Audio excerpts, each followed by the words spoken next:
After a wonderful weekend at Turner Field, the Chipper Jones jersey retirement, the tribute to the troops in our military, and of course a brave sweep of the Diamondbacks, now Atlanta opens a 3-game series at home against the Marlins. It's the 4th of July week, and it's time for more fireworks against the Fish. The best home team in baseball looks to stay that way against Miami tonight.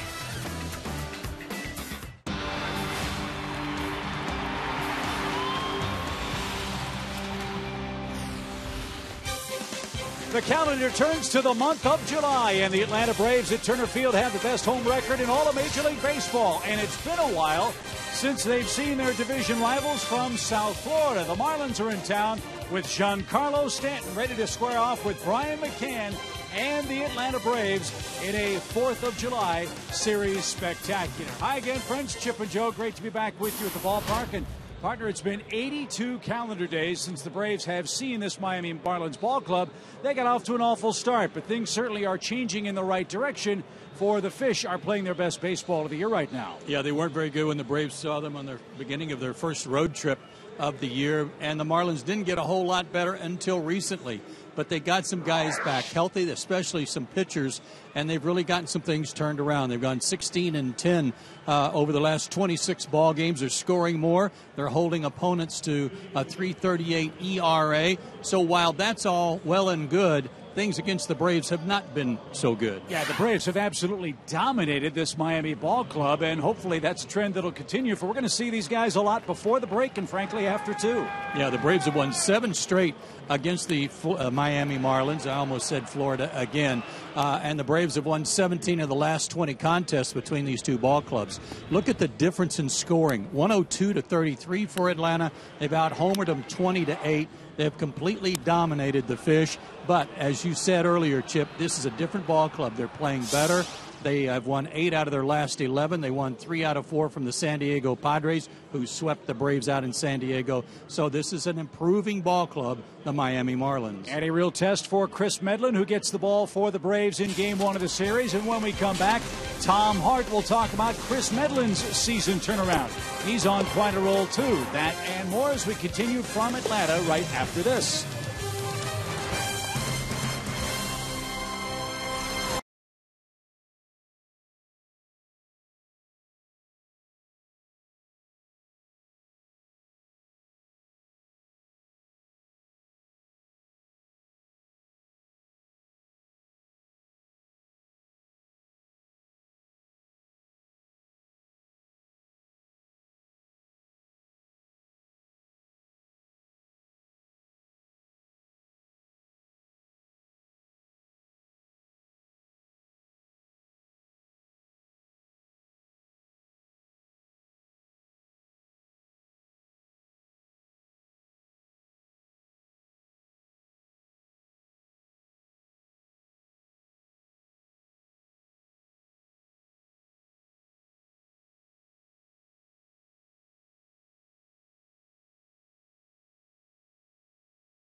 For baseball as the Braves open up a set against the Marlins. Nice to see the National League East rivals once again. Hey everybody, I'm Tom Hart. Chris Medlin takes a hill for Atlanta tonight, and he has been absolutely fantastic in the month of June.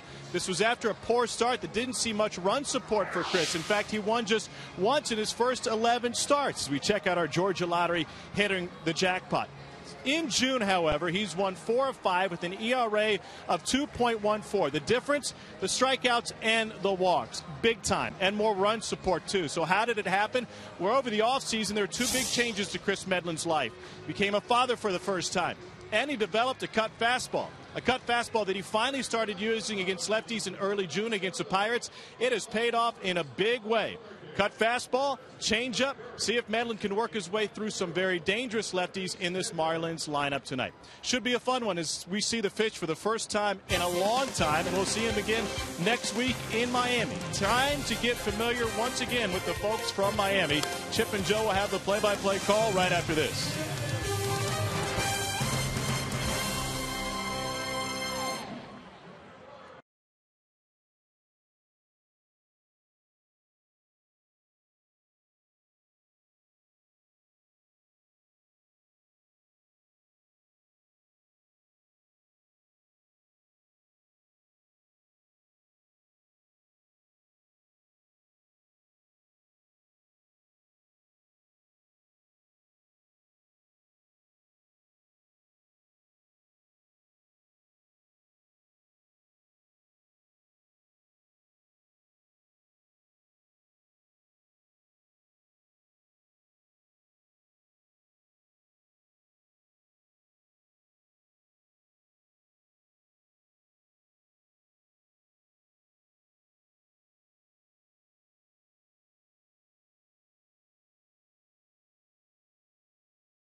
By Delta Airlines and by Ford. It's another beautiful night for baseball in Atlanta. Nice crowd gathering on a warm, muggy night. You see the fans trying to cool themselves off in the sun portion of the diamond down the right field line. At the moment, 85 degrees, 55% humidity. That's what makes it a little uncomfortable for the paying customers tonight. Forecast tonight for scattered showers. Might see some more of those before this series concludes here in Atlanta with the Miami Marlins. As mentioned a few moments ago, Joe, 82 days on the calendar since we last saw this Marlins club. As strange a schedule as we've ever seen. Absolutely is. And they were talking about how they can't believe it's July and it's the first time they've come to Atlanta. And of course, we can go one better and say, well, we haven't been to Philadelphia yet. And we will go there Thursday night for a weekend series. But awfully strange to not have already played a home-and-home at least with a division rival. So the Braves swept these guys in the early days of the 2013 championship season. They'd love to continue that trend, but it's a much different looking Marlins ball club as you see their Toyota starting lineup. 2 guys who seldom strike out at the top in Pierre and Placido Polanco. Giancarlo Stanton is back and swinging a hot bat. Logan Morrison missed a lot of time with a knee injury and back problems. Then a couple of rookies, Marcell Ozuna and Derek Dietrich in center and at second. Adeiny Hechavarria is the shortstop. They got him from Toronto. Rob Brantley's their catcher, and Tom Kohler will pitch and bat ninth. Chris Medlin's on the mound for the Braves, 27 years old, 5'10", 190 out of Artesia, California. This season, leadoff hitters, not in each inning, but the leadoff hitter in the batting order is hitting .391 against him with a .451 whopping on-base percentage. That leads us to his Ford keys to pitching success against this Marlins ball club. And the first key is the top two, and that would be Juan Pierre and Placido Polanco. You just saw the numbers on the leadoff guy. Polanco in his career is 5 for 8 against Chris. They neither one strike out hardly at all. So don't waste a lot of time trying to strike these guys out. Try to get them out early in the count. And June control was absolutely awesome. Only 2 walks all month of June. In 5 starts, he went 4-1 with a .214. Excellent strikeout to walk ratio. So if Chris pitches to contact, he'll need some help from the glove men behind him. The Braves defense has Upton, and Hayward left to right in the outfield. Chris Johnson, Andrelton Simmons, Dan Uggla, and Freddie Freeman around the horn from third to first. Brian McCann, of course, back behind the plate. And if it's not broken, why fix it? This is the same lineup we've seen the last couple of games on this homestand for Freddie Gonzalez and the Braves. Alfonso Marquez will have the plate tonight. He'll be joined by Scott Berry, Mike DeMiro, and Ted Barrett on the base paths. Good crew all around.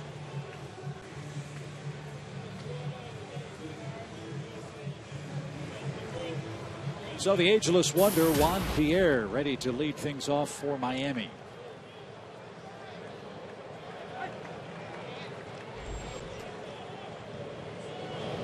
And Chris's first pitch is up and away.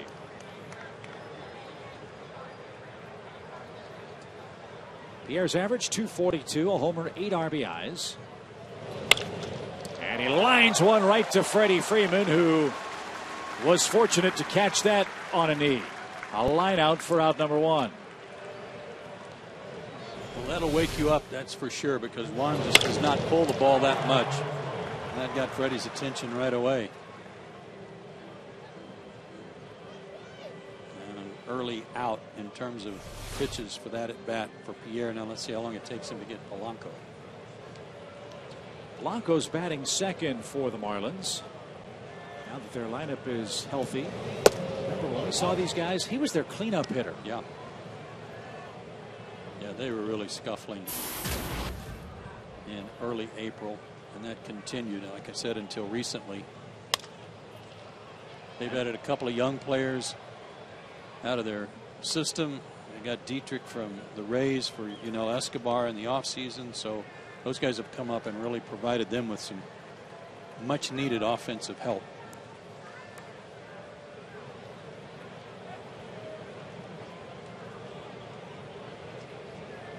One ball, one strike for Polanco. And a little tapper back to Medlin at the base of the mound. He'll take care of the number 2 hitter. Pierre and Polanco are out on 5 pitches. It's a good way to start. 2 outs. And here's Giancarlo Stanton, the Marlins right fielder.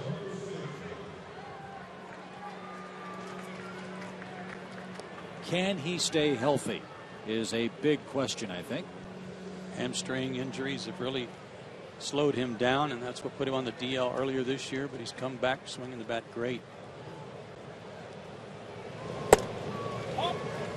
For Stanton tonight, this is his 40th game of the year. He's hit 8 homers. He's knocked in 22. And that's scorched foul for an even count. 1 ball, 1 strike. They've won 3 in a row. 8 out of 11, 10 out of 14, and 16-10 over the last 26, as we showed you. That's a drastic improvement for this club. Well, to put it in perspective, they started the year 15-44. They're 15-7 since.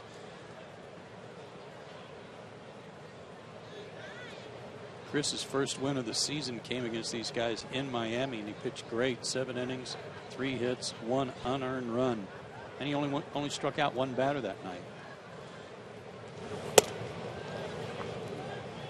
That was the only win he had for a long time. That's his career mark against the Marlins. Now a 2-2 to Stanton.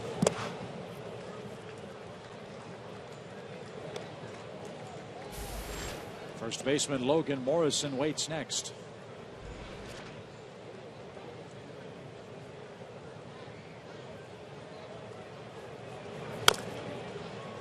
He was another guy missing in action early in the year. And he provides their ball club with a lot of grit and a lot of energy.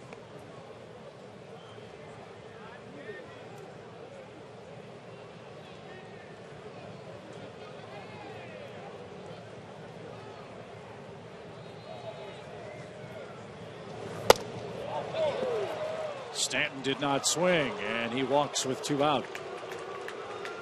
Again, Chris only walked 2 batters the whole month of June. But don't be surprised if that's not the first time or the last time that Stanton gets walked in this series. Morrison gives him a little more protection than he had the last time the Braves saw him. But Stanton in that series in Miami, 1 for 8 with 4 walks in 3 games.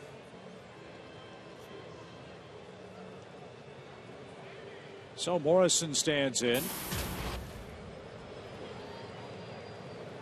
Batting average over 300. And he jumps on the first pitch from Medlin and drives it to deep right. Hayward's not going to get that. Logan Morrison has put the Marlins up 2-0.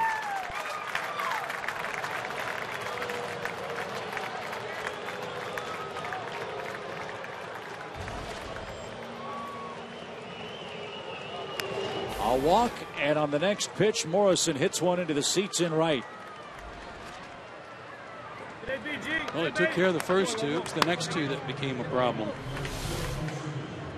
Only Morrison's second home run, but that one was right down Broadway.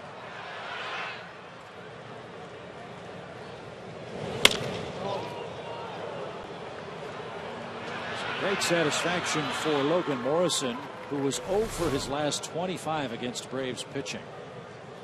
1 swing took care of that. And now we get our first look at Marcell Ozuna, who's off to a flying start. 27 RBIs for the rookie center fielder.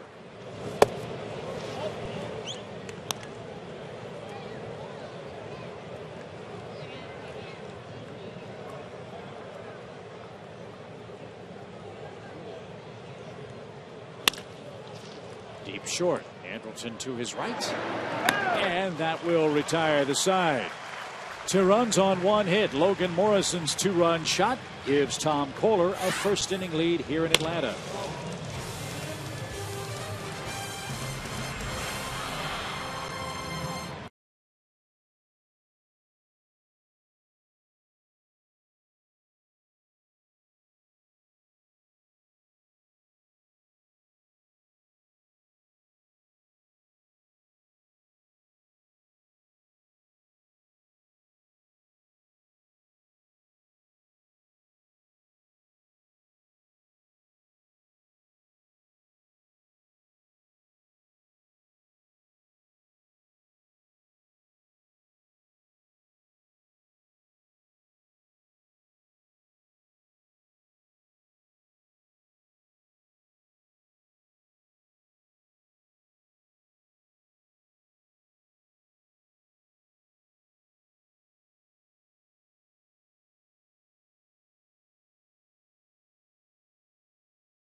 Braves take aim at a man for the Miami pitching staff that's had all kinds of first inning problems. Let's hope that continues with Andrelton Simmons leading off the Toyota starting lineup. Hayward, Upton, and Freddie Freeman join him in the top four. Then it's Brian McCann, Dan Uggla, B.J. Upton, Chris Johnson, and Medlin, of course, pitches and bats ninth. Tom Kohler is 27 years old, 6'3", 230 out of the Bronx, New York. Started the season in the bullpen. His ERA, 3.18, not bad, but as a starter, it's been skyrocketing. 5.13 ERA. 5 June starts. He had a 6.83 ERA and a lot of walks.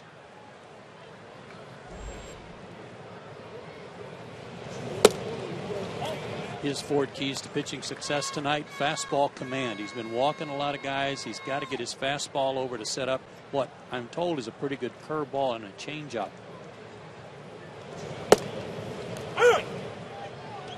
His last start against Minnesota, only 4 innings, 4 hits and 4 walks in those 4 innings. Got a no decision. 1 ball, 1 strike. As Simmons fouls one to the right side, he's behind 1-2. He throws hard. He's in the 93 to 95 range with his fastball if he can get it over. So that'll keep you honest, but not if it's all over the place.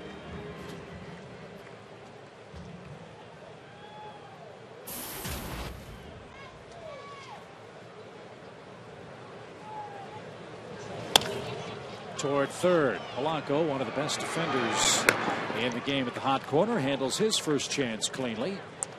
And Andrelton Simmons is out number 1. Marlins' defensive setup is our Home Depot tools from the dugout. Polanco, Joe at third, 1 error. Echeverria at short, 4 errors. That's 5 combined for the left side of this Marlins infield defense.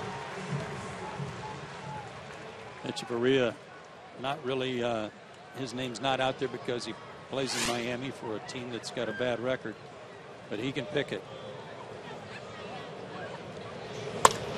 First pitch swing for Jason Hayward. That's skied foul and out of play. Strike 1.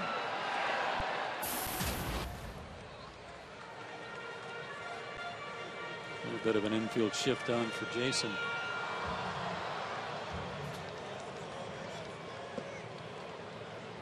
He had a marvelous month of June. Hit .312.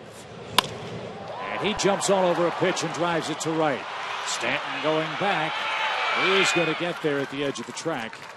And that's out number 2.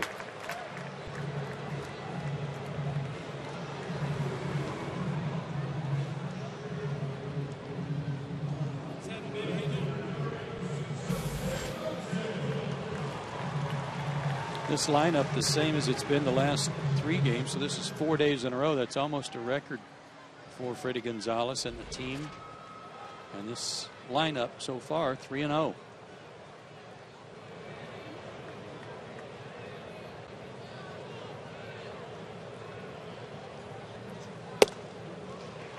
A strike to Justin, 0-1 your count.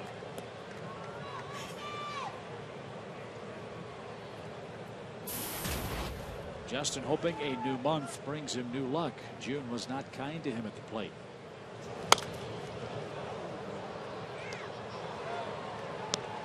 He knocked in 8 of his 37 RBIs and hit 1 of his 15 home runs in June.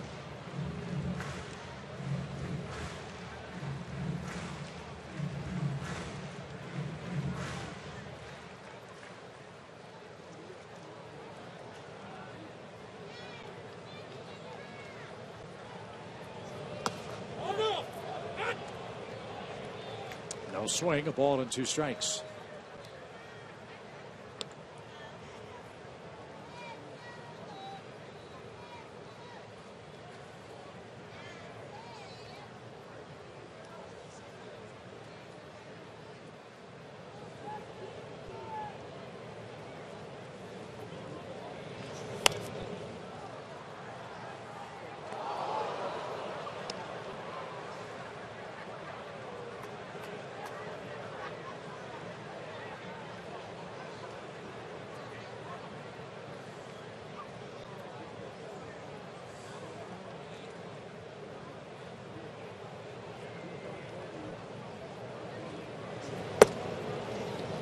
It's even now, 2-2.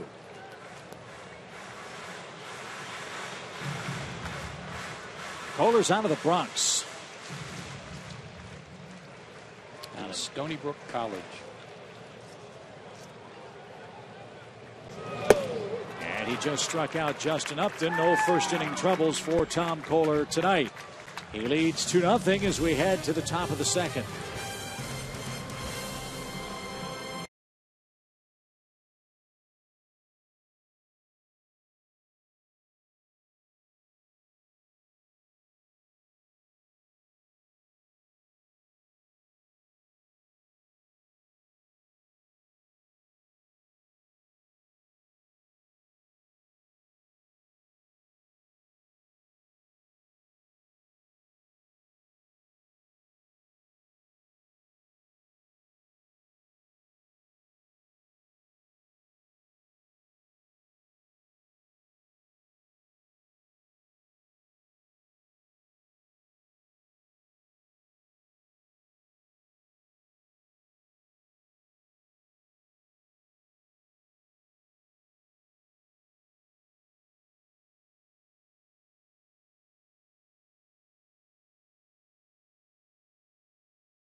For young Derek Dietrich, a former star at Georgia Tech, now playing in Turner Field for Miami tonight.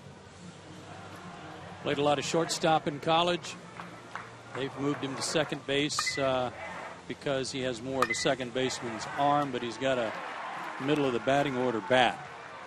He's really had a good start to his big league career power-wise. They'd like for his average to be a little better. He's only hitting .213, but he too is coming around a little bit. 6 for his last 18.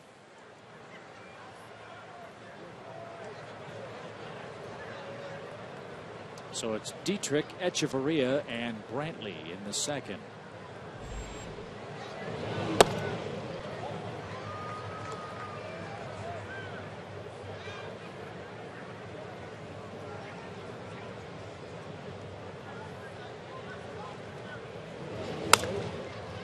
That's pulled foul past Perry Hill, the Miami first base coach.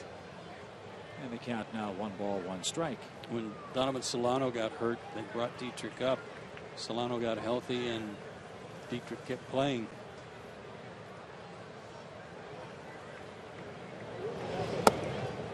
Well, there's a reason you mentioned the power. Everybody in Atlanta knows all about what Evan Gattis has done. Folks around baseball know all about Yusel Puig for the Dodgers. But this young man's home run totals stack right up with those other 2 players. Yeah, over the time that he's been in the big leagues.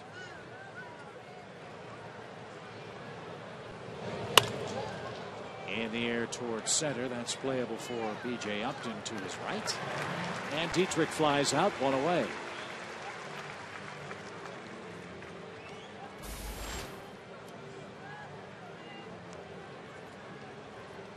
Echeverria bats at 208 is he, with a couple of homers, and he's knocked in 20.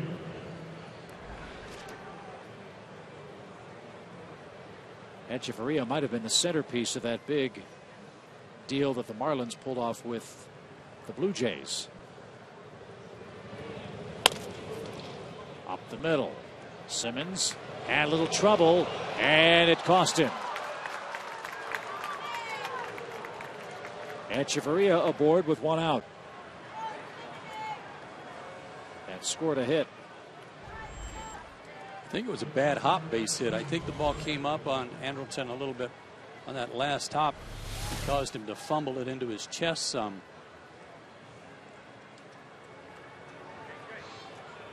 No, it was a transfer. That could easily be an error. Ball came out of his glove before he could get his hand in there.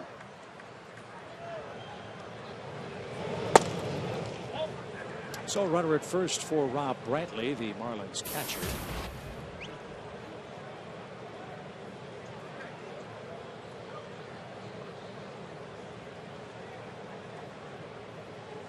Brantley, another player the Marlins acquired from another major league organization.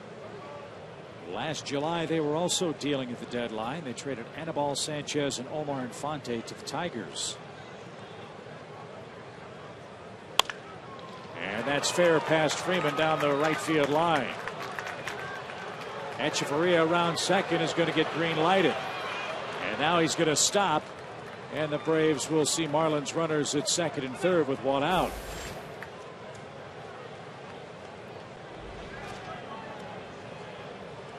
So an infield hit, now a double. And Brantley had not been swinging the bat very well lately. And for him to pull one past Freddie Freeman fair when he's holding a runner on, you know it was hit hard. And Joe Espada, the third base coach, wanted to wave Echeverria, but waited to the very last second to stop him. You can see he was waving him there, but came way down the line to get a longer look. So the Braves infield's coming in for Tom Kohler. He has struck out 8 times this year and does not have a sacrifice.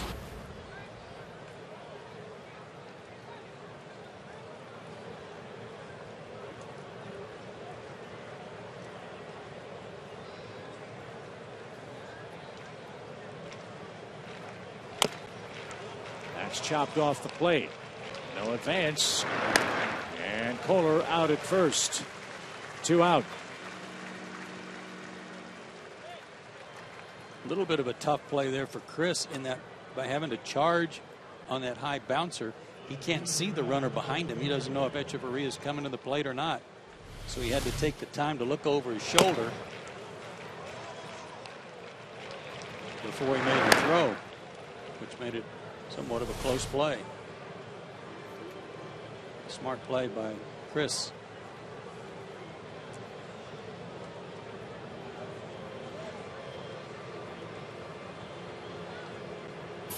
Medlin now faces Juan Pierre with 2 outs and 2 aboard. Infield backs up to normal depth.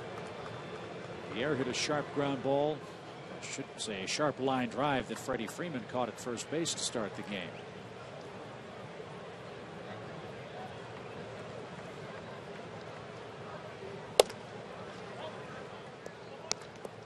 He's having a little trouble getting the ball down here in the first couple of innings.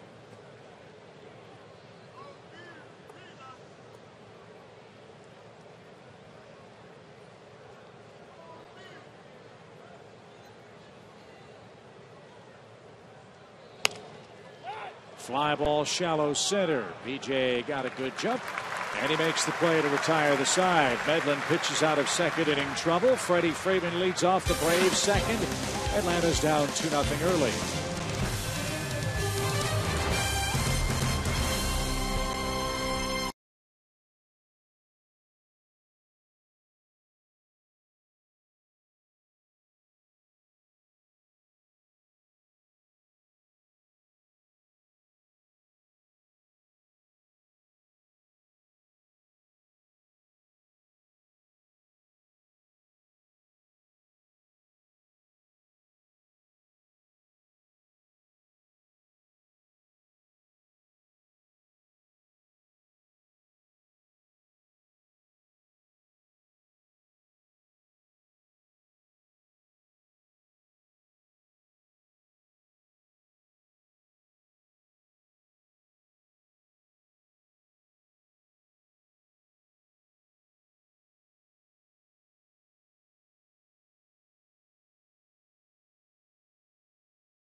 Georgia Lottery, by the Home Depot, and by Toyota.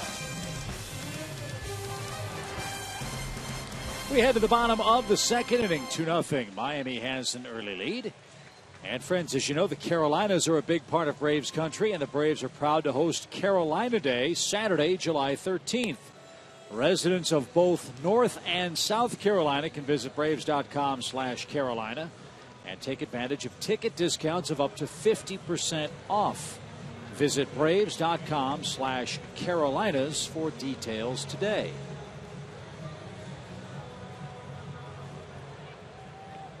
July 13th, we'll have the Cincinnati Reds in town for the third of 4 games right before the All-Star break.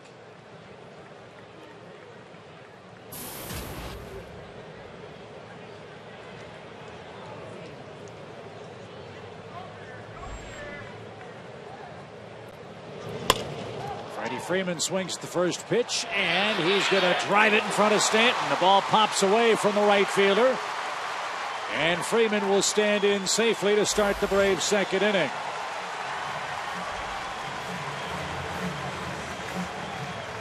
That's the first Braves hit. It's a double. And the 6th straight game that Freddie's hit in safely.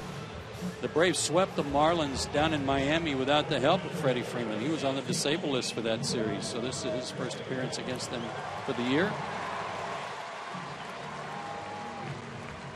Just out of the reach of Giancarlo Stanton.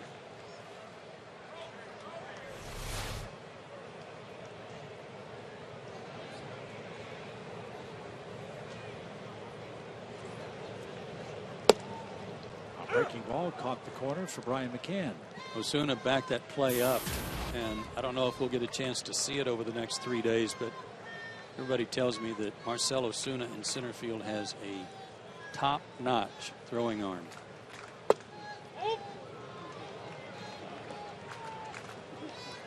He has 7 assists already. Remember, he was called up just a couple of weeks ago. He'd only played 9 or 10 games above above A ball when he called him up after Stanton got hurt.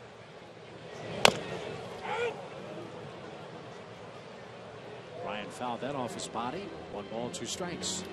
He led the Jupiter Club. In fact, he led the Gulf Coast League in home runs last year.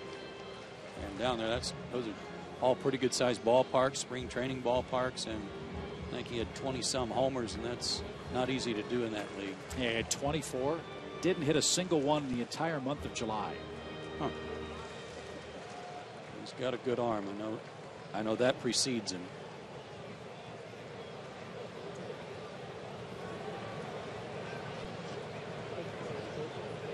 One ball, 2 strikes.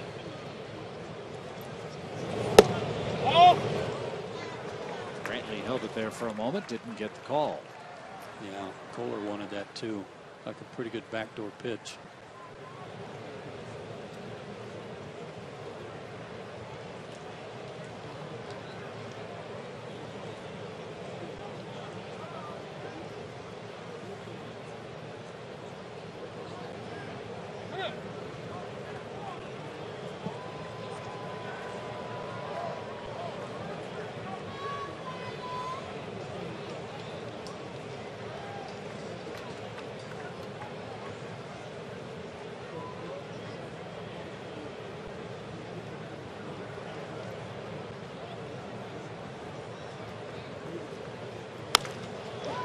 Ground ball to second. That'll be a productive out for Brian McCann. Freeman to third for Dan Uglo. 1 away. Good job by Brian. Got a breaking ball. Able to stay back on it enough to pull it to the right side.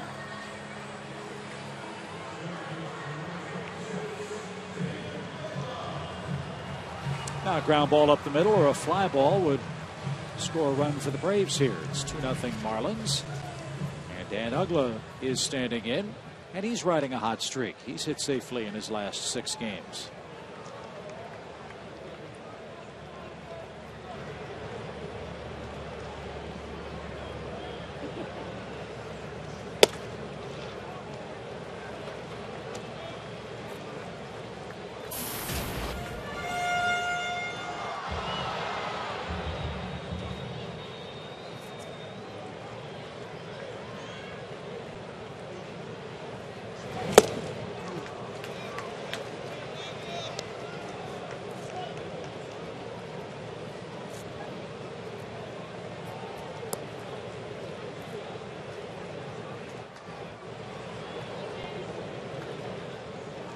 Freeman doubled to start the inning. Now stands at third with 1 out. And the count to Uggla. Now 1 ball, 2 strikes.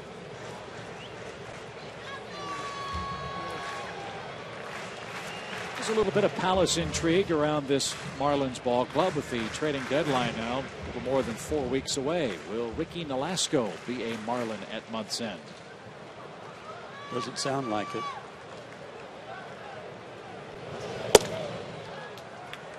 The floodgates have opened as far as the pitchers being moved. A couple of them were traded today, not by the Marlins, but by the Cubs. Carlos Marmol went to the Dodgers. Scott Feldman went to the Orioles. Close pitch off the plate, full count. Well, I tell you what, he's just missing. That was 95 just off the plate. Good eye by Dan not to offer. Infield back, they'll concede the run. He's just got to put it in play somewhere. And he did. It's to third. And the Braves are on the board. Uggla grounds out to third. Good, solid, fundamental baseball by the Braves to manufacture their first run of the night. Freeman scores to make it a 2-1 game. 33rd RBI for Dan, and this is not an easy reaction play for Freddie Freeman. He did a couple of things really smart there. First, he went on contact with the infield back. Sometimes a ball hit right toward you, toward third base, you freeze a little bit. He didn't. And the other thing was he got over in the foul line when he was coming home. So knowing that Polanco's fielding the ball right behind the bag, he gave him really no line to throw to if he was going to come home. That's a theme that I'm sure Greg Walker and Freddie Gonzalez would love to see continue for this club over the final 80 games of the season. An inning just like this one. Well, lately the strikeouts have gone down, the production's gone up. A lot of good at bats.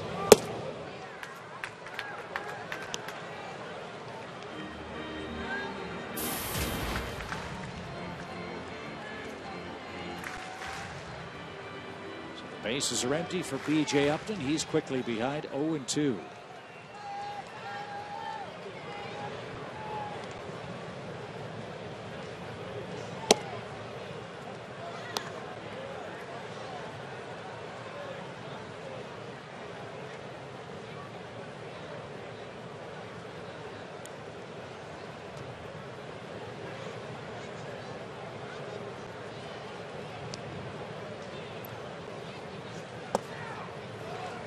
Here's what I'm talking about with Freddie Freeman, Chip, is as Freddie starts coming down the line, you see him in foul territory as he should be, but then he got right over in the line as he's coming home. In fact, inside the line a little bit to make it hard on Polanco if he was going to try to throw him out at the plate.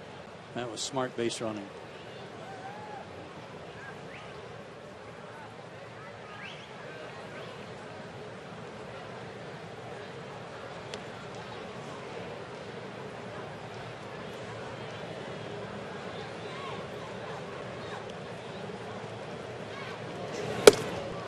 And that'll retire the side. Good live fastball from Kohler takes care of B.J. Upton. But the Braves are on the board. Freddie Freeman's run makes it a 2-1 game.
out to center field. Apparently B.J. Upton injured himself in this last at bat. He had a check swing early in the at bat, and then we saw him shaking his hand later, and we didn't know if it was his hand or maybe he was having a cramp in his hand. This was a swing and a miss, but right here, see him kind of stretching his forearm a little bit. It's almost like it was tightening up on him. And then this was after the strikeout. He couldn't get it to loosen up to the extent that he's come out of the game. So Reed Johnson will patrol center field. He'll bat seventh. And Chris Medlin ready to face the Marlins in the third inning. Second time through their order. And the attack begins with Placido Polanco.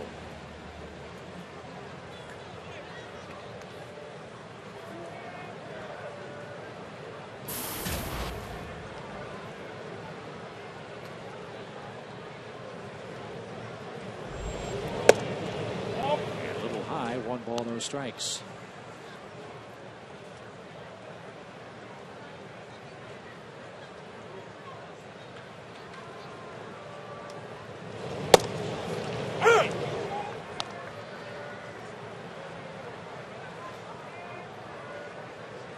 Every time I talk about Polanco, I love talking about how good a defensive player this guy has been in his career.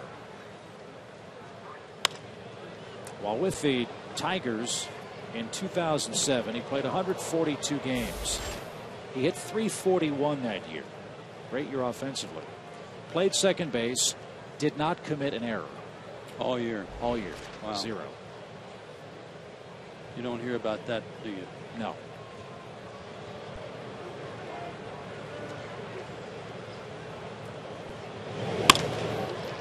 And he can still do that. He hits to right field on a 1-2 count. He can do that all day. Inside out. Looks like he's fighting everything off, but in essence, that's just what he does and gets the barrel to the baseball. Pitch was also up. Chris can't get the ball down tonight, and that was what plagued him a lot in April and May.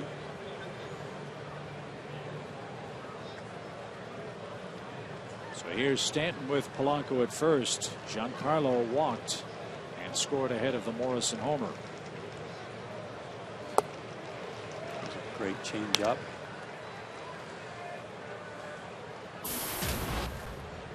Throws it a lot to lefties, but it's equally effective against right-handers if thrown to the right place.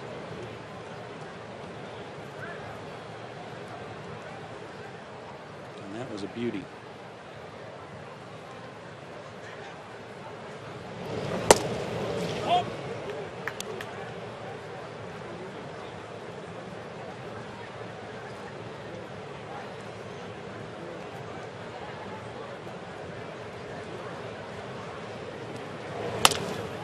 Deep short. Anderson can't get it. And the Marlins have back-to-back hits here in the third inning. First and second, nobody out for Logan Morrison.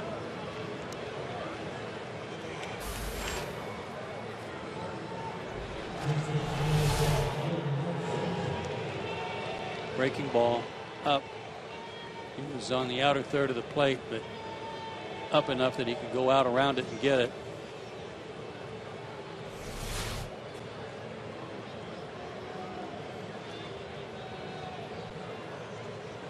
So more trouble for Medlin.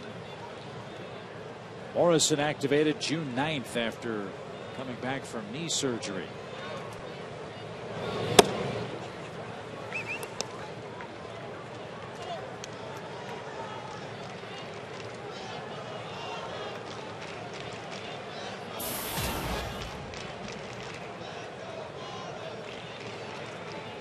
Logan just 25 years old. He's another Marlin who just hasn't been able to stay healthy throughout his young major league career.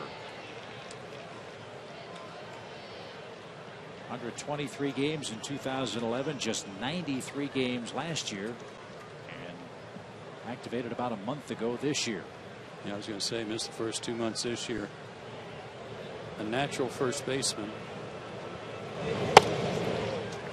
Good fastball. We got a fastball right down the middle in the first inning.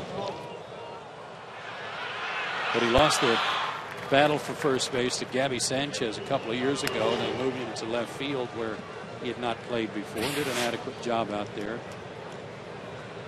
First base, he's still a little rough around the edges. But that's where he is most comfortable. Would you be worried about a 25-year-old kid that's had back problems too? Yeah, I would say so.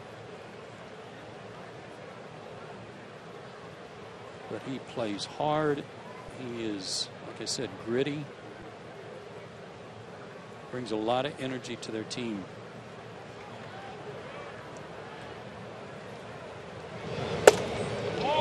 Little high. And Morrison will face a full count pitch.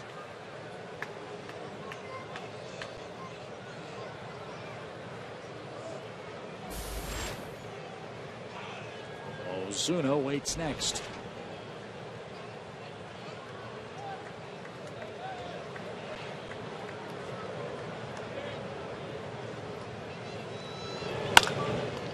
Freeman at first. The throw to Simmons for one. The return not in time.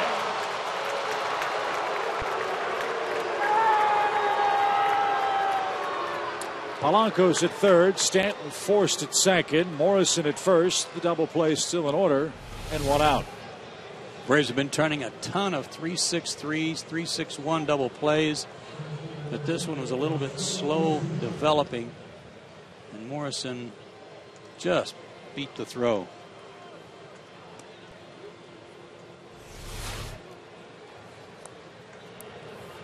So here's Ozuna, who's frankly been the best Marlin hitter in situations like this with runners in scoring position. He's done a heck of a job for him.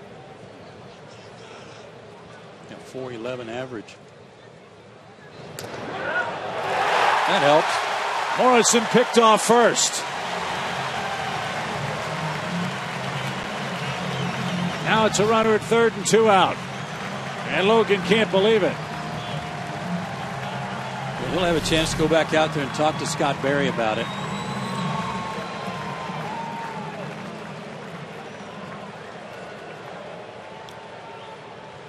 He may have a beef.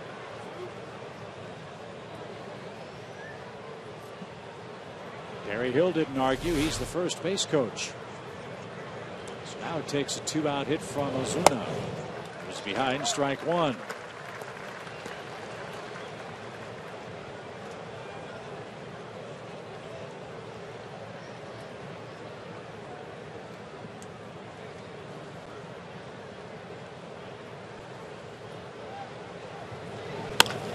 Line to short, and Simmons climbs the ladder and retires the side. No runs, 2 hits, 1 big pickoff, and 1 lineout ends the Miami third. It's 2-1 Marlins.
Inning all year long. Braves baseball on Sports South is being presented by Academy Sports and Outdoors. The right stuff, the low price every day. Hope you're having a happy July and that you and your friends and family will have a safe and happy 4th of July. If you haven't made your plans, we hope you'll join us here at Turner Field. 2 more games left with the Marlins, Wednesday and Thursday nights, and fireworks shows tomorrow night and Thursday too. Yeah, a little double dip on the fireworks.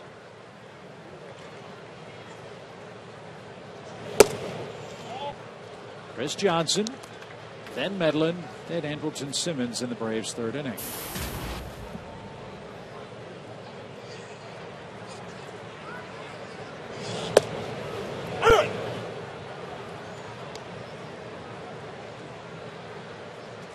Pretty good 2-0 off-speed pitch there from Kohler. A little more confidence in that, I guess, than he has in his fastball and hitting a good spot with it. In the air to center, and that's going to get past Ozuna and go all the way to the warning track. Chris Johnson with a leadoff double.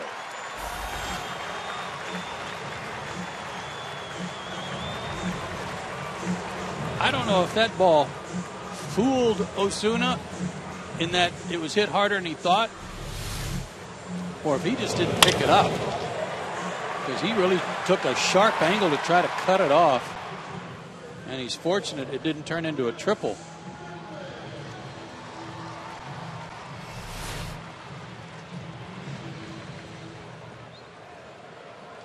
So let's see if Medlin can lay down a bunt and get Chris to third base for the top of the order. He has 3 sacrifices, as you see.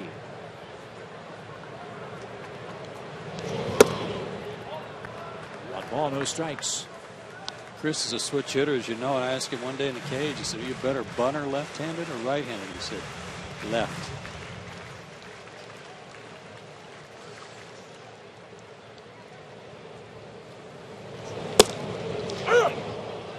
That was a strike.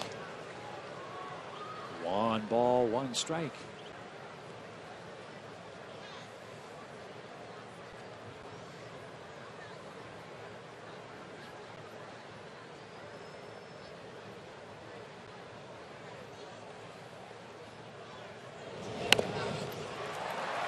A beauty. And a bad throw. Morrison and Medlin collide at the first base line. Morrison is down. Scoring on the play is Chris Johnson.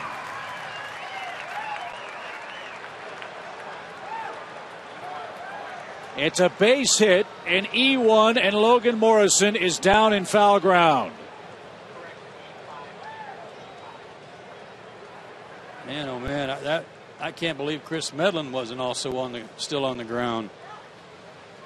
Logan Morrison is a big dude, and looked like Chris took his legs right out from under him here on the collision. Boy, he went up in the air. Oh boy, did he come down hard on his hip.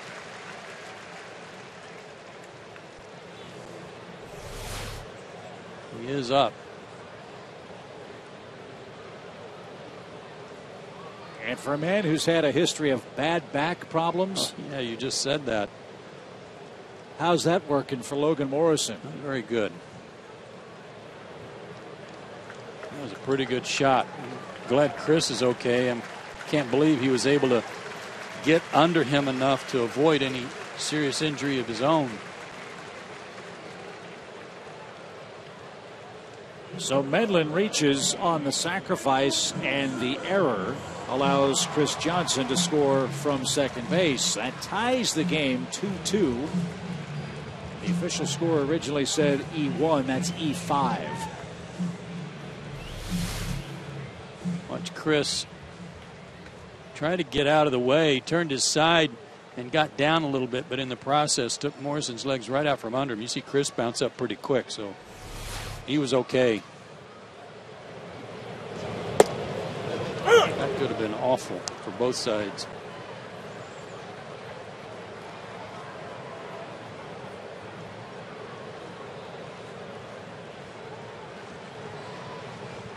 Medlin's right forearm has a raspberry on it too. Check that out.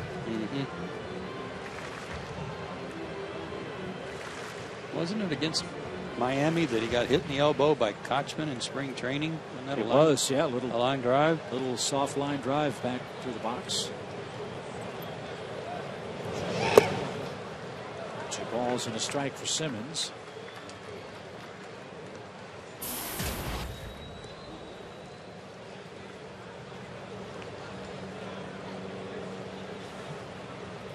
It's amazing how plays like that one at first base seem to unfold in slow motion. They're running full speed, but you can just see nothing good's going to come of it. You're right, Joe. Both Morrison and Medlin real lucky not to have been hurt. 2 balls, 2 strikes. Well, Morrison's about twice as big as Chris. For Chris's sake, it's just fortunate that Morrison was kind of up off his feet trying to catch that throw. Kind of balance the scales a little bit.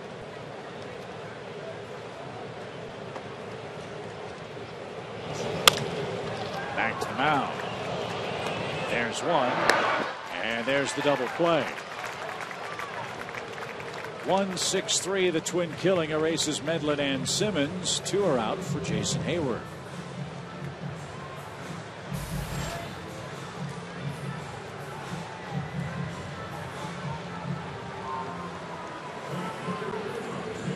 Those hats.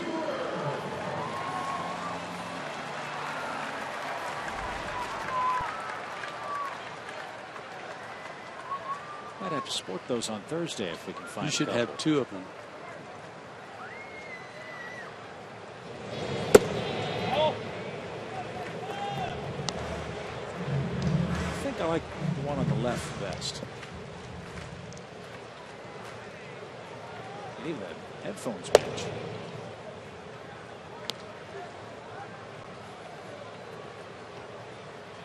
If the belt's supposed to match the shoes, do the headphones have to match the hat? Patriotic. On Independence Day, yes. 2 balls and a strike for Jason.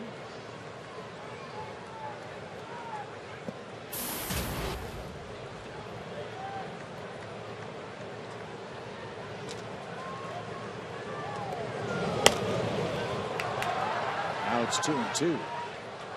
We'll keep caught up on the Eastern action as the night unfolds this evening. Washington's at home with Milwaukee. Phillies are in Pittsburgh to play the Red Hot Pirates. And the Mets are hosting Arizona. No scores in any of those games yet. Here it's 2-2 in the Braves' third.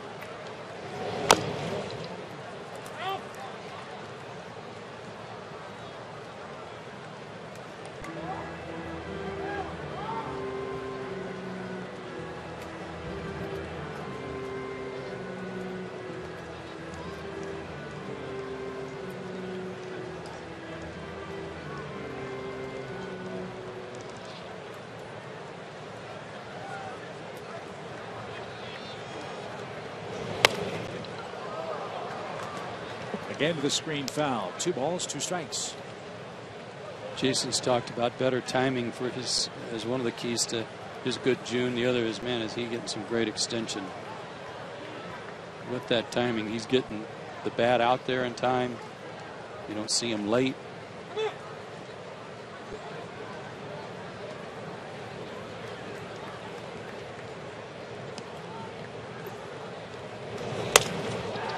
To left. And playable for Juan Pierre. He's got it, and that'll retire the side. The Braves tie the game after a nasty collision between Medlin and Logan Morrison at first. We're through 3. 2-2 game.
down in the minors, they make big league plays. It's exactly what happened over the course of the weekend when the Gwinnett Braves were playing in Norfolk against the Tides.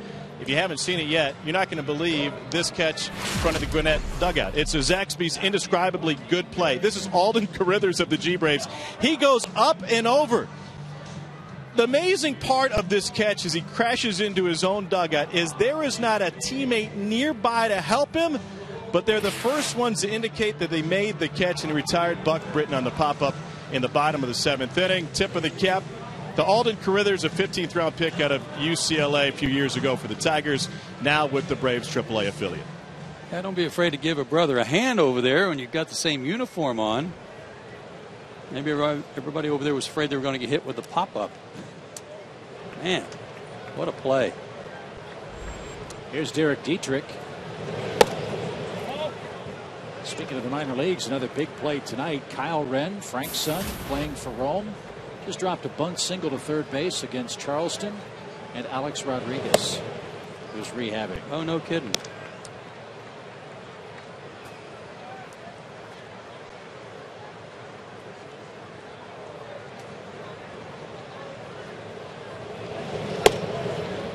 Three balls, no strikes to Derek Dietrich. Yeah, A-Rod said he's going to need 20 days to complete his rehab stint, and then he hopes he'll be ready to go for the Yankees, who could sorely use him after Mark Teixeira had wrist surgery. Yankees are 6 out in the AL East. Dietrich, a mile-high pop to left. Justin Upton's under it and has it. There's your first out. After this series, we hit the road, go to Philadelphia and then to Miami. The Braves are back home with the Cincinnati Reds next Thursday, July 11th. We hope you'll join us for Dale Murphy Bobblehead Night on Thursday, and stay for the postgame concert from the Steve Miller Band on Saturday. Both those great events presented by Coca-Cola and Delta. Visit Braves.com/tickets for all the details. Love Steve Miller. Love that guy too. Echeverria takes a strike. He showed bunt.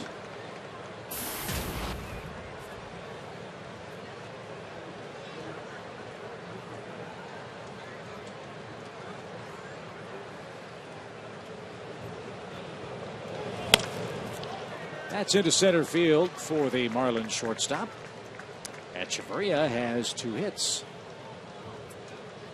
Remember, that's Reed Johnson out there in center. B.J. Upton left after his first at bat. His left hand was bothering him, apparently. We'll pass along word once we know. Either that or his forearm. Might have been cramping up on him a little bit. Couldn't get it to loosen up. Hope it's nothing serious. So Rob Brantley bats.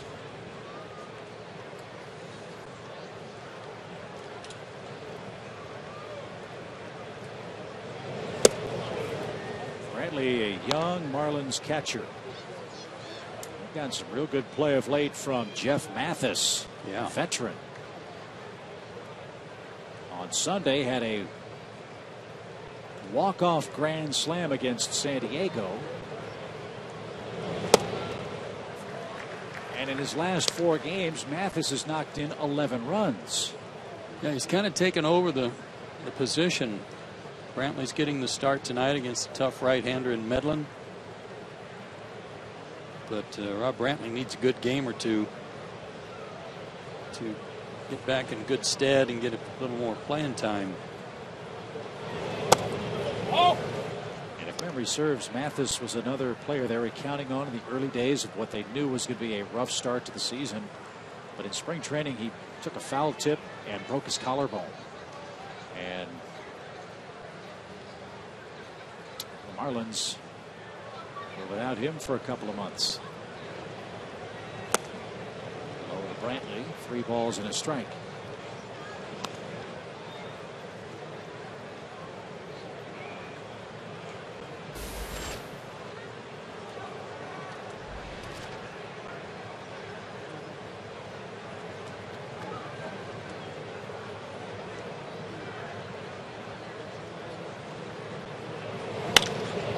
Again to center. Right at Reed, who makes the catch. That's out number 2, and Tom Kohler, the pitcher, is coming up. Time for Georgia Power Energy tip number 1. Tyler Pasternicki. Learn ways to make your home more energy efficient with Georgia Power's online energy checkup. It's free. It takes less than 15 minutes to complete.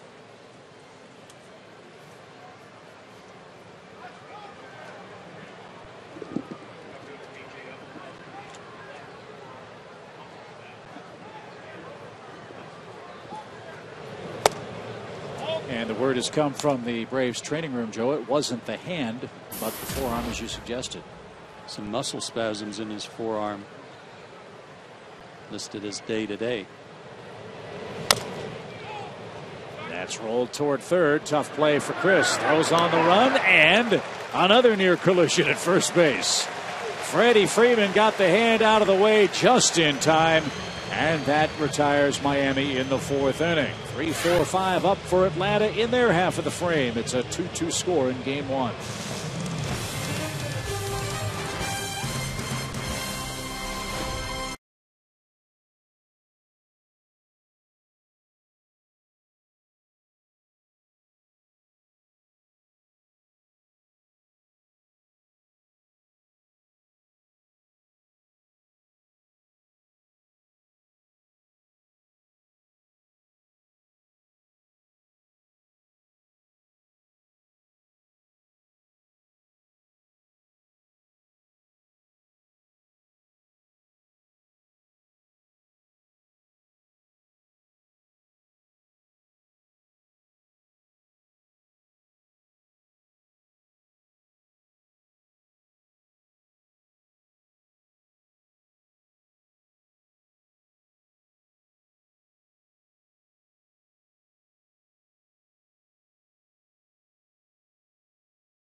In part by Georgia Power, by 5-Hour Energy, and by AT&T. 2-2. Braves are up for the bottom of the 4th inning. Chip and Joe with you tonight from Turner Field. A nice crowd on a lovely night as we see the Marlins for the first time since very early in April. Time for our AT&T U-verse trivia question. Since 1988, Juan Pierre is one of 2 players to record 100 or more steals for 3 different teams. Can you name the other player to do that? Wow, that's impressive.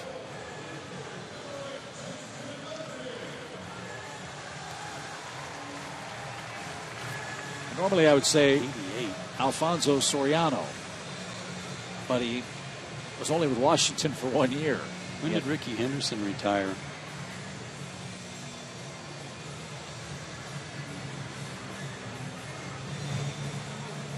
Might be a good guess. So we'll think about it with you at home as Justin Upton goes to work for the Braves in the 4th inning.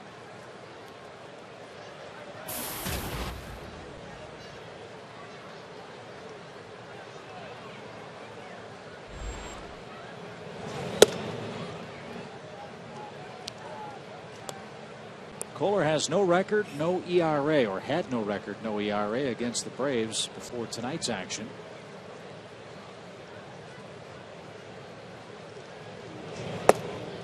He's had pretty good stuff so far in this game tonight. And his numbers against the Braves last year out of the bullpen were outstanding. 4 innings, 1 hit, no runs, and he did not walk a batter and struck out 8 in 4 innings.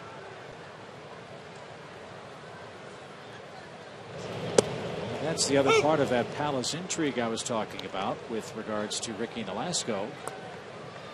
Where is Kohler best suited to pitch on a major league pitching staff? As a starting pitcher or as a relief pitcher? I think tonight they're hoping to get some answers to that. It's a very important start for him. 2 starts ago, he had a good outing against the Giants and got his only win. 7 innings, a 3-hit ball, gave up 1 run, 3 walks, 3 strikeouts. But he walked 12 guys in June in 27 innings.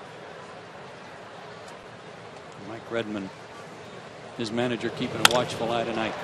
That's shot into right center field, and that's going to get down between Ozuna and Stanton. The ball hangs up underneath the fence, and Upton's around second. He's on his way to third. There'll be no throw. It's a leadoff triple for Justin Upton.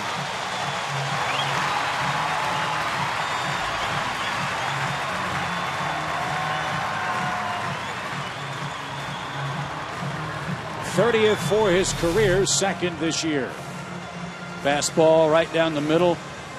And again, there have been really good signs the way Justin's been hitting the ball the other way. Drives this one hard to right center.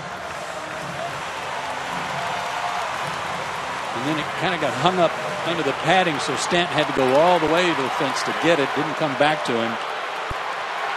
And an easy triple for Justin. Good start to the inning.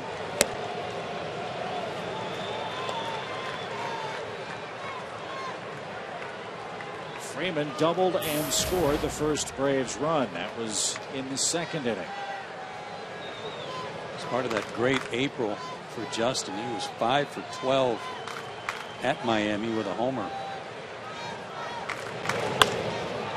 High fly ball left center field. Pierre and Ozuna. It'll be dropped. Freeman around second. He's on his way to third, and he'll make it standing up.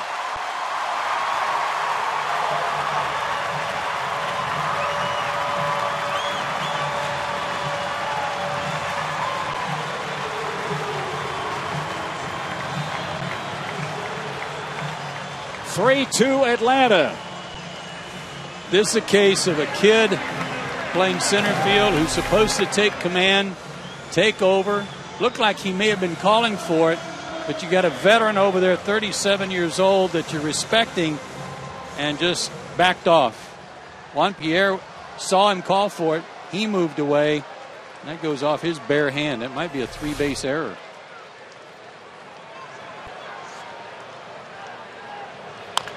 With the infield in, McCann chops one foul at first.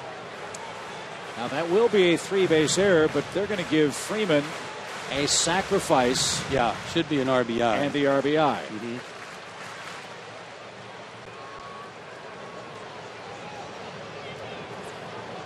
So the Braves have a 3-2 lead.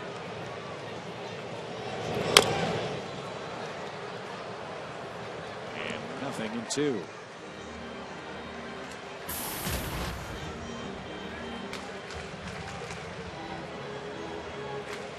Brian did a good job last time up. He fell behind in the count, but he still managed to get Freeman over from second to third with nobody out. He's been a little impatient here on these 2 pitches. They weren't real good pitches to hit. Let's see if he can rally from this 0-2 count.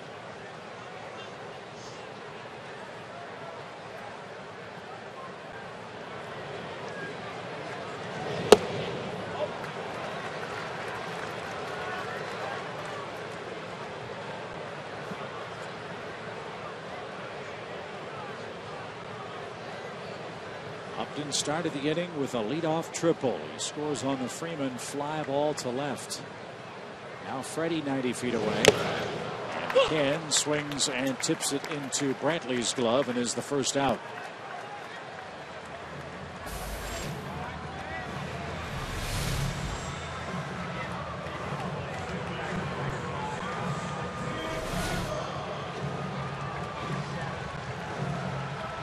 Tough pitch to lay off for Brian, trying to get that run in.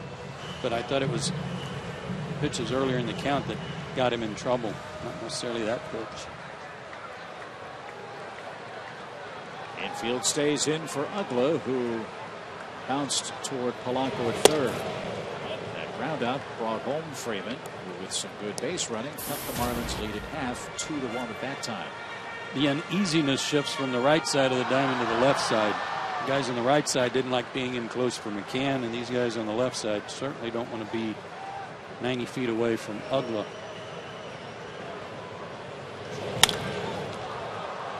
Mile-high pop down the first base line. Morrison in foul ground, makes the grab, and no advance by Freeman. Logan Morrison with a tough play retires Ugla for the second out.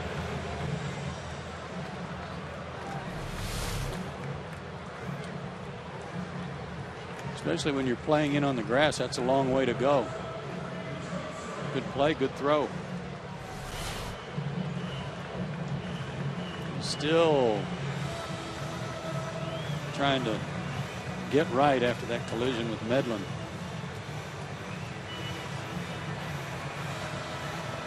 So Brantley out to talk to Kohler. Remember, Reed Johnson was not in the original starting lineup. So maybe an impromptu scouting report for the man manning center field for the Braves now. Kind of like a pinch hit appearance.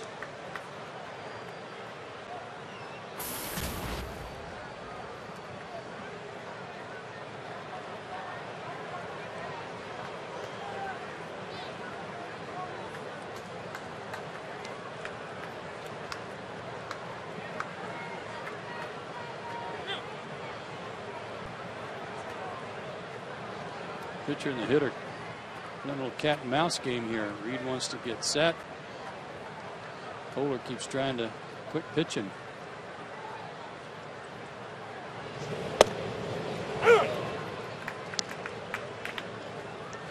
Good curveball.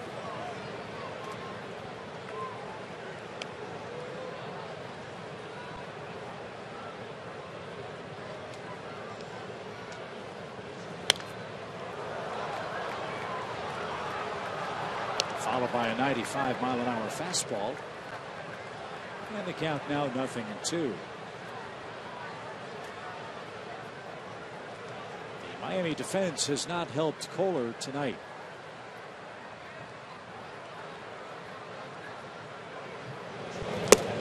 And a good pitch retires the side, and a heck of a job to pitch out of what could have been a very big Atlanta offensive inning. 3-2 Braves. We head to the fifth.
Giving him a 3-2 lead after he gave up the 2-run homer to Logan Morrison in the first. Now he's just got to keep throwing some zeros up there. And he's got the top of the order coming up. Pierre Polanco and Giancarlo Stanton.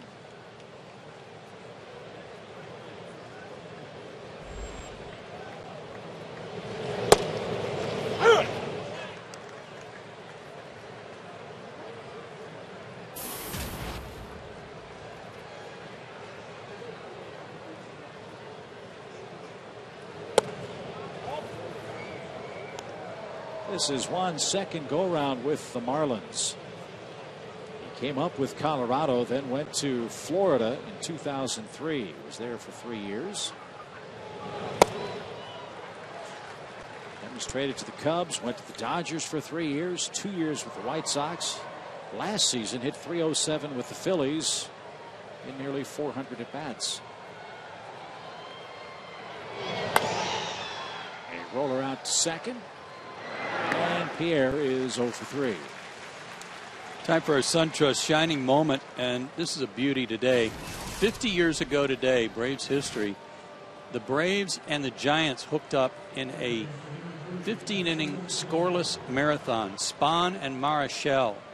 Willie Mays won the game with a home run off Spahn in the bottom of the 16th, and the Giants win it 1-0. Both pitchers went the distance. Both threw over 200 pitches. And they lived to tell about it. I was going to say, guarantee we'll never see that again. I think you can bank on that. What a game that must have been.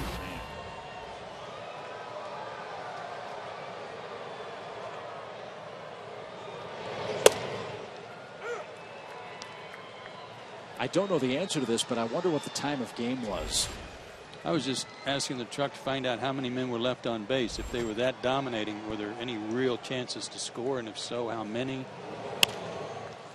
Fly ball, shallow left. Justin coming on, sliding try, knocked it down. And Polanco's aboard with his second hit of the game. And never like to see guys on in front of Giancarlo Stanton. That's the fate for Medlin, who's walked the right fielder and also allowed a third inning hit.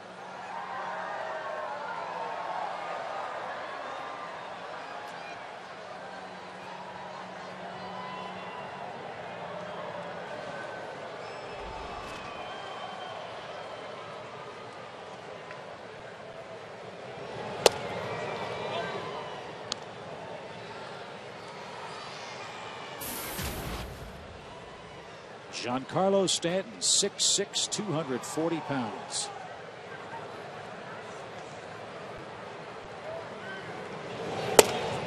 Good pitch. Right where Brian McCann wanted it.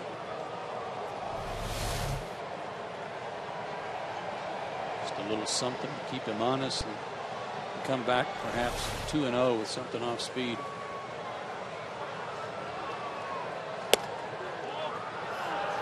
Came back with a fastball that missed high.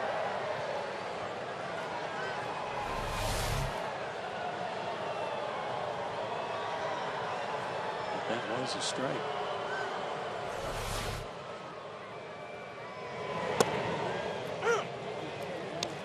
He got that call. 3 balls and a strike now.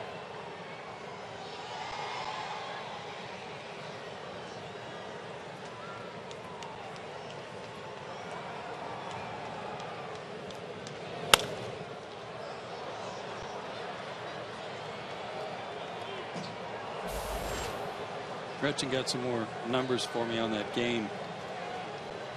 It was 4 hours and 10 minutes. Wow. Your time of game for a 16-inning game. Warren Spahn only walked 1 batter, and that was intentional. But he also only struck out 2. Man. Fouled at the plate by Stanton. Polanco back to first. For Marichal, he walked 4 in his 16 innings of work and struck out 10.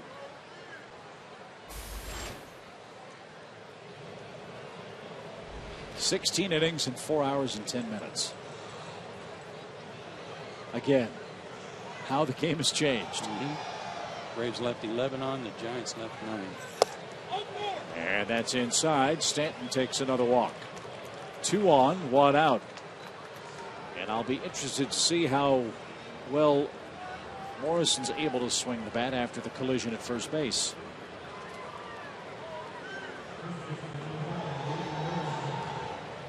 Now you understand, absolutely understand why the Braves pitch Stanton carefully.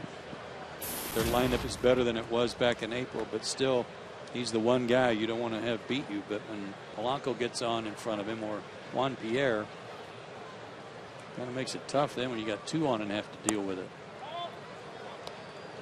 Alfonso Marquez's strike zone's really confusing me. It was microscopic the first inning plus.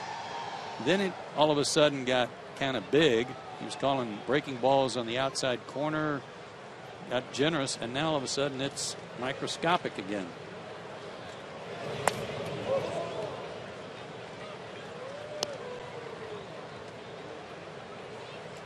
I've never known him to have a tight strike zone before, but it's kind of fluctuating tonight.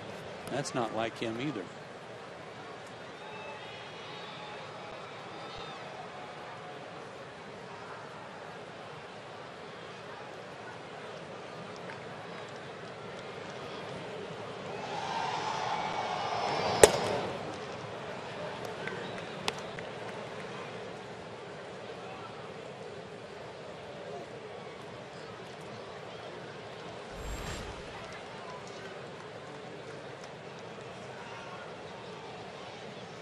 Seventeen pitches in this inning, only 1 out.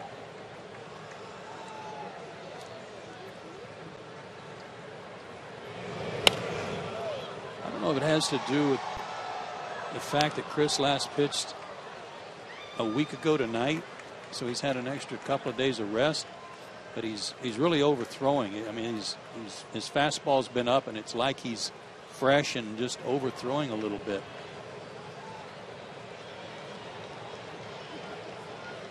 You pointed out earlier, he's been uncharacteristically and consistently up in the strike zone today, which was not the case in the month of June. Little tapper, leaping try, and the only play is at first for Dan Uggla. Polanco moves to third, Stanton's at second, Morrison rolls out, and here's Ozuna.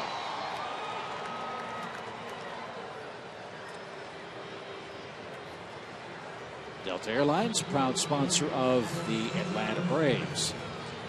So here you are, Chris Medlin. 2 hitters you haven't seen. Ozuna's been their best with runners in scoring position of late. And you've got Dietrich next and first base open. Well, I know this guy doesn't walk a lot. He's walked 9 times in 213 at bat. So he's going to swing the bat. And he's been driving in runs, as you pointed out. Good numbers with runners in scoring position. Ground ball. Johnson's got it. 360 spin. High throw. Freeman got the tag down. So with that in mind, I think you could expect Ozuna to put the ball in play somewhere. And right you are, Mr. Simpson. We head to the bottom of the 5th inning. The lead still intact for the Braves. 3-2 after a fine play at first by Freddie Freeman.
The Braves begin play on this 2nd of July. It's our first game this month.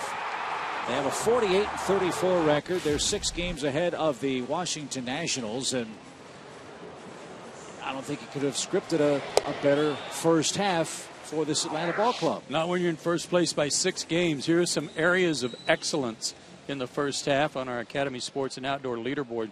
Tied for first in the National League in homers, 3rd in slugging, and tied for first in walks. They're getting on base. The starters' ERA, outstanding. Bullpen ERA first. Home ERA, as evidenced by their 28-11 record, outstanding.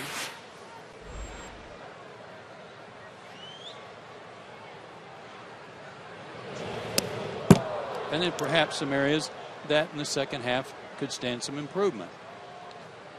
And that, of course, the strikeouts, but that's already improving. The guys are doing a much better job of putting the ball in play. Their average with runners in scoring position has been better over the last week to 10 days. Outfielders' batting average, you know, I take that one a little bit with, I don't expect BJ to hit for a high average. I don't expect Justin to hit 300. Jason probably is a higher average guy of the two, but their numbers should be based on production. Whatever their average is what it is, provided their production is what it should be. What you're used to. Yeah. The bottom part of that, you know, staying away from injuries and getting everybody back on the field, getting Evan Gaddis back, that would be a nice thing too. But I think those areas of improvement are already headed in the right direction. Now, for a while, this was an offense, and we've talked a lot about strikeouts because with the power came strikeouts. I mean, it at times was an all-or-nothing kind of offense. For a while, this was a club that was averaging well over 9 strikeouts per game. Here we are, 82 games into the season, and that number's under 9. Yeah, it's going down. That's rolled out to Dietrich at second. He'll take care of Johnson for the first out. Injuries, obviously, you can't help. Braves suffered one tonight in B.J. Upton, who left with some muscle spasms in his left forearm. You mentioned Evan Gaddis. He is not yet ready, nor has he been cleared yet to resume baseball activities. Still suffering from the oblique injury. I'm sure there are tests, and we may have talked about this before, but with respect to those oblique injuries, I don't know what kind of test you can put a guy through to find out if he is ready for baseball type activity. I guess he's the only one that can tell you if it still hurts, if it's sore. I don't know if there's any kind of strength test that they can. I'm guessing it's the strong index finger of head athletic trainer Jeff Porter poking the spots. How does that feel? Yeah, it might be. But that is what Jeff told me a week ago. It's so difficult about those injuries. There isn't a grade 1 or grade 2 or grade 3 type strain or sprain for the oblique. What Jeff told me was the length of time the player has to miss will tell you the severity of the injury. And for Gaddis, it's going on a couple weeks now. Medlin shoots one to center. Ozuna played shallowly, and it's over his glove. Medlin with a one-out double.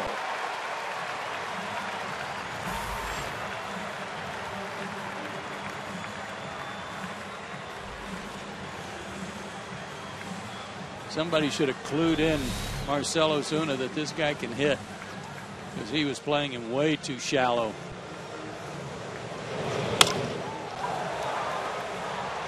Yes, he's a pitcher, but he can hit. What, another extra base hit for the Braves tonight. I've got him with 4. 3 doubles and a triple. And now Simmons a chance to pad the lead. It's 3-2 Braves in the 5th. This guy's throwing a lot of off-speed stuff on the first pitch. Not every time, but a large amount of time here since the first inning. He's thrown a lot of curveballs and changeups on the first pitch to right-handers. There's a nice story on ESPN.com today about Andrelton Simmons. He was their defensive player of the month again for the month of June. They say he saved 13 defensive runs with his glove work at shortstop. And by their calculations, they say he saved 24 runs this season so far.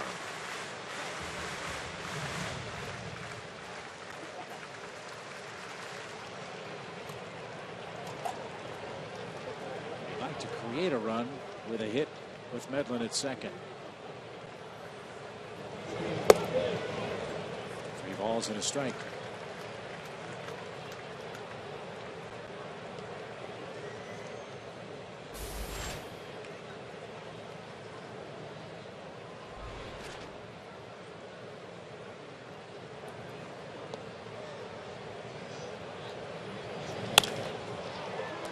Polanco at third. And 2 are out. Medlin holds at second. Hop on the bus, Braves fans, and travel to Turner Field in style. The Fox Sports South Fan Express is a custom luxury coach specially created for group travel to and from Turner Field. If your group wants the VIP travel treatment, log on to foxsportsouth.com for more information.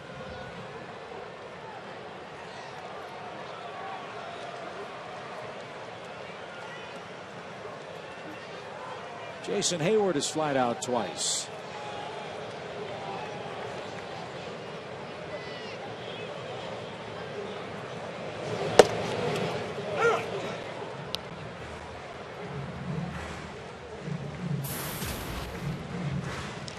Fastball first pitch there at 94.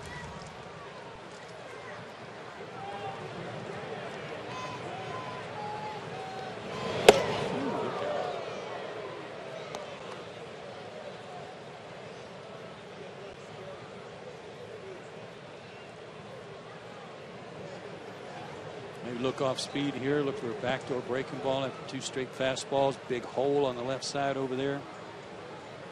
We've been playing him to pull. Shoot that through to left field and drive in the run. Not the off-speed pitch, but it was too bad to offer. Yeah, poor pitch. That's something you talked about in the pregame show about how Jason's really become more foul line to foul line over the last month. He has, which is what we've grown to really enjoy watching him do. That's that pitch I was talking about. He just made too bad a pitch with the first one.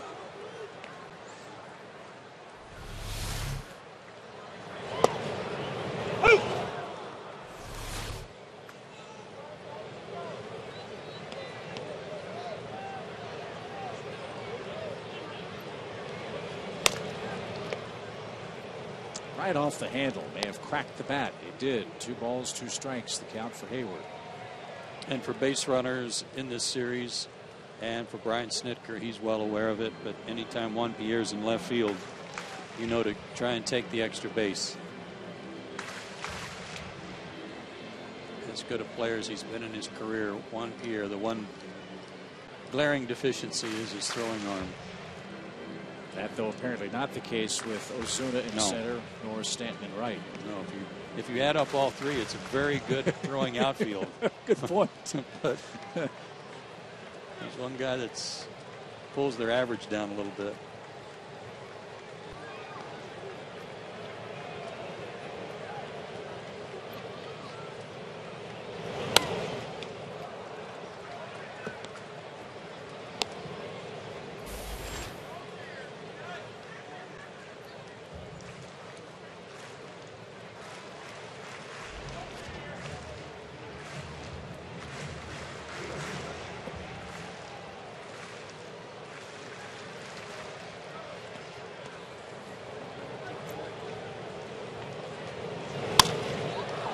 Fly ball to right. And Stanton to his right has plenty of room. And that will retire the side. Medlin doubles, but is left stranded. We head to the 6th inning. Bottom part of the order up for the Marlins. They trail it 3-2.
They have the great series against the Diamondbacks, the tribute to the troops, the old timers game, the Chipper Jones retirement ceremony. Tonight they're winning 3-2 behind Chris Medlin.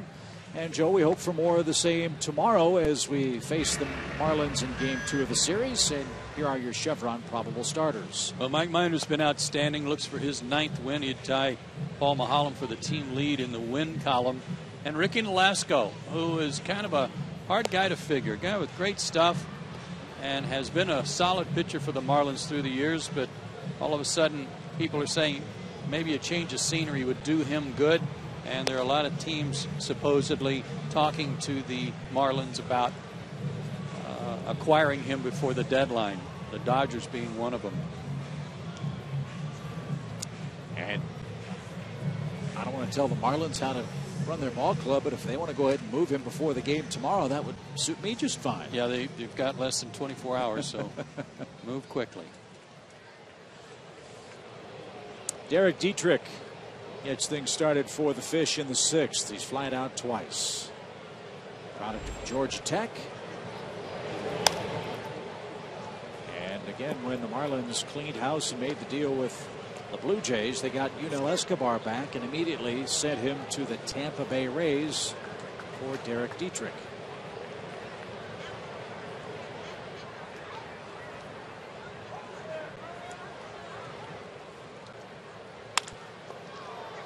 In the air to left. Upped in, cut across, and can't get it.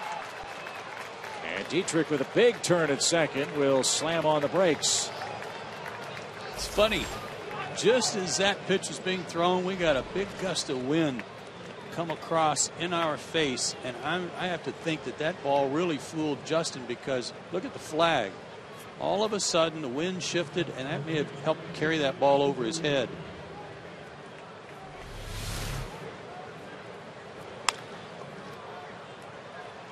He's going to his left pretty hard, and then it's like, uh-oh, that's over my head. He no way expected that. He was trying to get over there to cut it off. So a double for Dietrich. Now Echeverria with nobody out. Snap throw back to second, and not close at all. 1 ball, no strikes.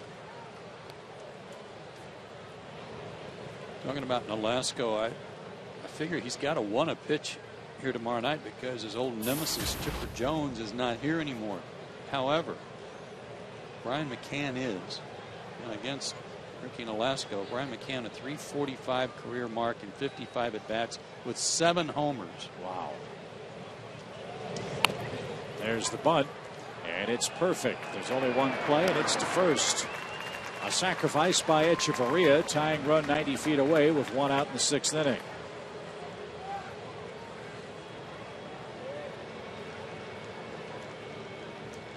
All year long, Braves baseball on Sports South is presented by Academy Sports and Outdoors. The right stuff, the low price every day. Here's Brantley.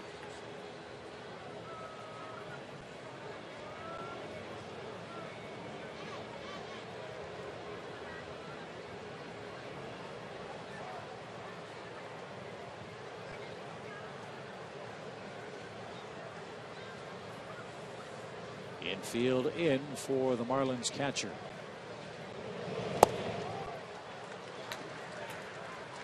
The second time I believe he started him with the changeup and got a big swing and a miss. Great location on it.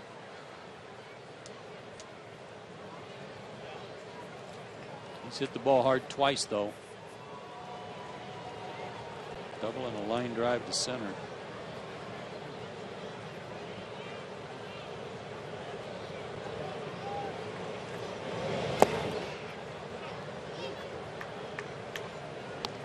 Ball, 1 strike. The fans in Miami were obviously very upset at the way that their club was broken up after last season, their first year in the new ballpark. Should have been. Marlins, however, are playing for the future. And if you look back at past history and the good young players that this organization has either developed or traded for, Miami fans have to have some hope. They have their number 1, 5, 7, 11, and 12th rated prospects on their major league roster right now. Pitch, 2 balls, 2 strikes. Good curveball, one of his best of the night. Yeah, it's a double-edged sword. They're all here, but bad news is they're all here. Right. Maybe they're here because of desperate need, and maybe they weren't quite ready. Swing and a miss. Big out for Medlin. Brantley is the key man in the frame. He strikes out. And that might be the end of the line for Kohler, as it looks like Greg Dobbs is grabbing a bat. Boy, look at the spin on that changeup. What a great sequence. Swing and a miss on the changeup, got a call on the big curveball, and a swing and miss on another excellent change. What a time for his first strikeout. And it is Dobbs.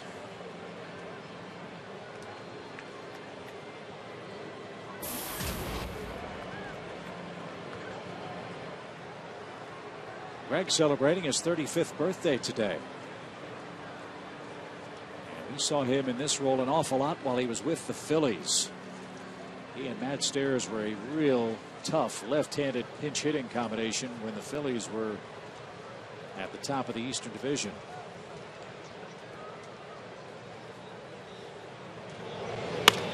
And Dobbs comes through with a 2-out hit to tie the game.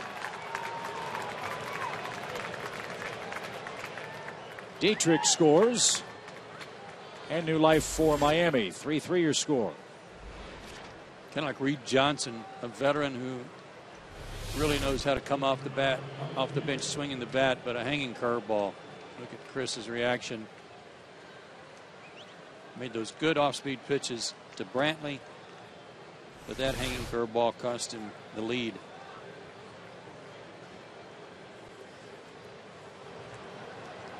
So Kohler off the hook.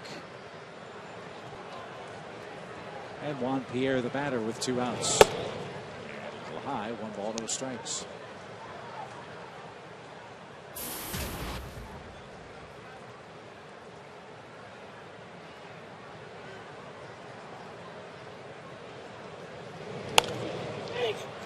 To straightaway center where Reed Johnson's in a few steps. And that'll retire the side. It's a happy birthday for Greg Dobbs. An RBI pinch hit single in the 6th ties the game at 3. And here's what's coming up. Our Delta Airlines on deck trio for Atlanta.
Sky Field tonight. Let's hope there's some action on the base paths for the Braves in the bottom of the 6th inning as we're now tied 3-3. Just a few short days, baseball's greatest stars will gather for the biggest event of the summer. The Midsummer Classic returns to New York with home field advantage for the World Series on the line. It's the 2013 MLB All-Star Game live from Citi Field in New York, July 16th. And it's only on Fox. Here are your National League leaders for All-Star balloting up to the minute. How about Yadier Molina, the leading vote getter? Over 5 million votes, but still time to vote, fans. Get your Braves in there along with Justin Upton. Let me get Freddie Freeman in there.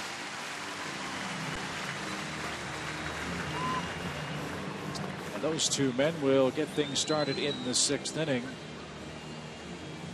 And they'll have to do it against a real tough customer on the road, left-hander Dan Jennings. Yeah, that's interesting, isn't it? That 18 career road appearances, has an 0.55 ERA.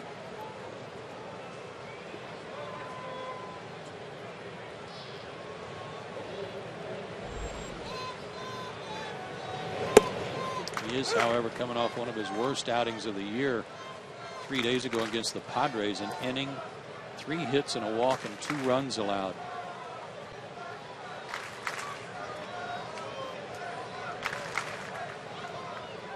Low 90s fastball and an excellent slider.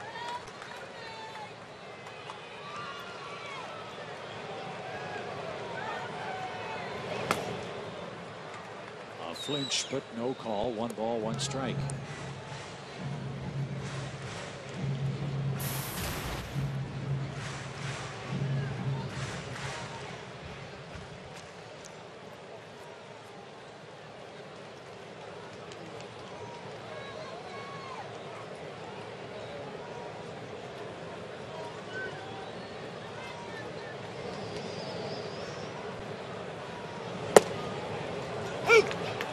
Side corner, 1 ball, 2 strikes. Jennings was born in Berkeley, California, went to high school in Iowa, pitched college ball at Nebraska. And Marlins took him in the 9th round of the draft back in 2008.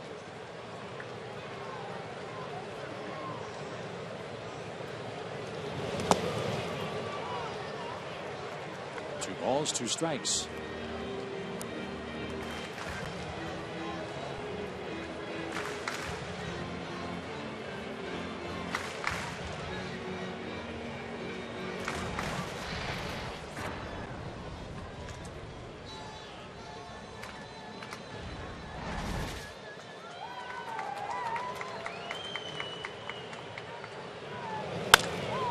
Opposite field and past Morrison.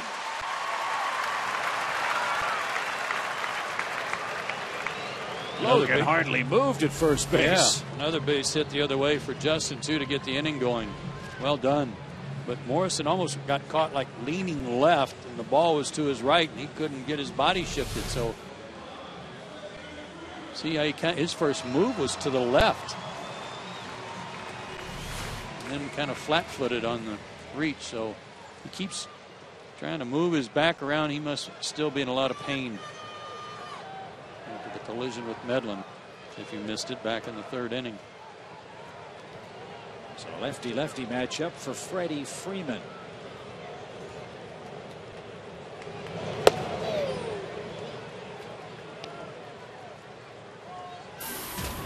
Lefties have just 4 hits against Jennings all year. They've only recorded 24 at-bats this season.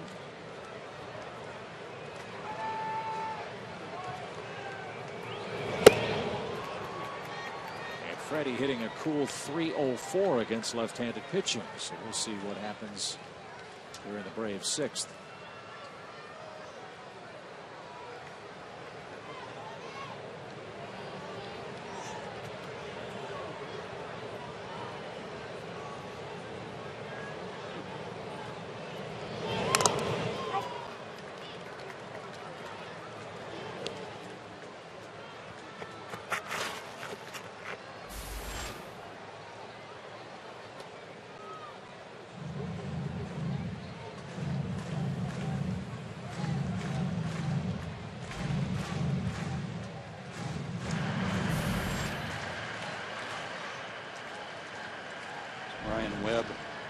Loosening up.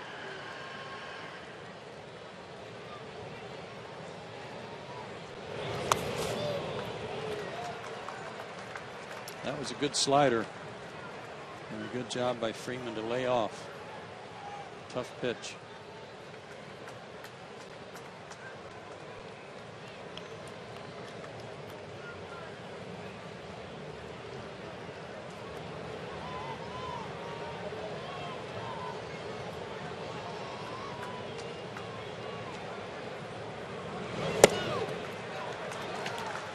Three and two.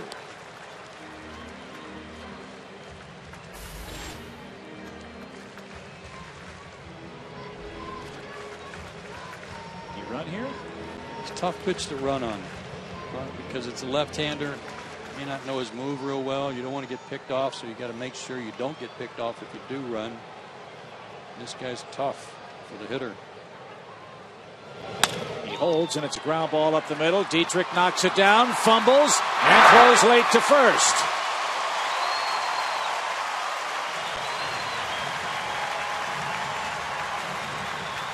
Marlins defense in this game has been rather offensive, and the Braves hope to take advantage again. It'll be a base hit. Diving stop, just couldn't corral it.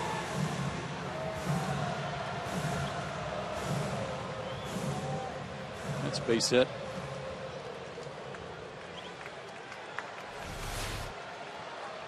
Second of the night for Freeman. It sets up nicely for McCann. Ryan's 0 for 2.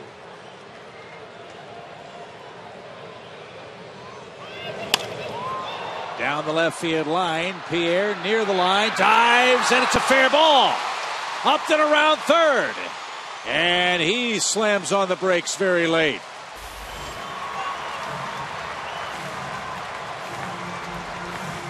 Three hits in a row for Atlanta, and they're loaded with nobody out. And there have been 3 hits on plays where Morrison got caught leaning the wrong way. Dietrich couldn't corral the ball that he knocked down with the dive, and now I don't know what happened to Juan Pierre. I know he had to go a ways to try to catch this ball, but then he just kind of stopped. It's like he was about to dive for the ball, then apparently he was not going to get there. Looking at the replay, it was obvious he was not going to catch the ball, so he chose to play it on a hop and save a run. So a rough outing for Jennings, but the Miami defense did not help him one bit. 3 straight singles has it set up for the Braves in the 6th. They're loaded with nobody out.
Inning, nobody out. Jennings departs.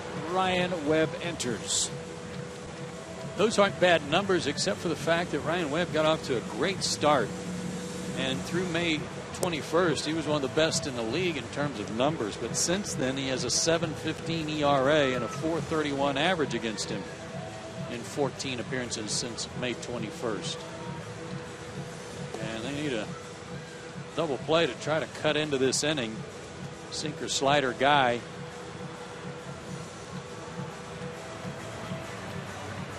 but a mid-90s fastball to go with his slider.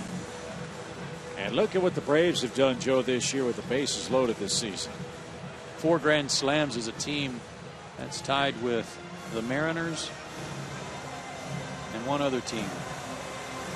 Boston and Seattle. And Boston.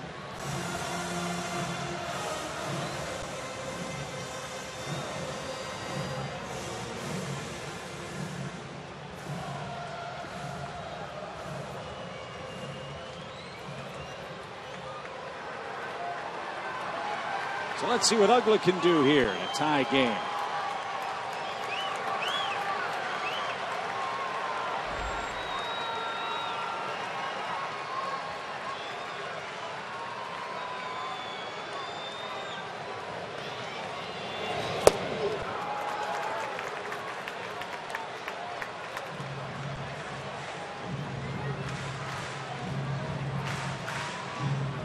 Need to bust this one wide open. Braves had a run in and a runner at third, nobody out in the fourth, and couldn't get that guy in. Now that the Fish have tied it up, bases loaded, nobody out, they need to have a big inning. Little low, evens the count. Dan has seen Webb quite a bit. 2 hits and 11 tries in his career. But they're counting on a ground ball here, Chip. They got the infield back, hoping for a chance to turn a double play up the middle and concede 1 run. Ground ball to Morrison. He'll come home. That's off the plate. Rolled, foul at third.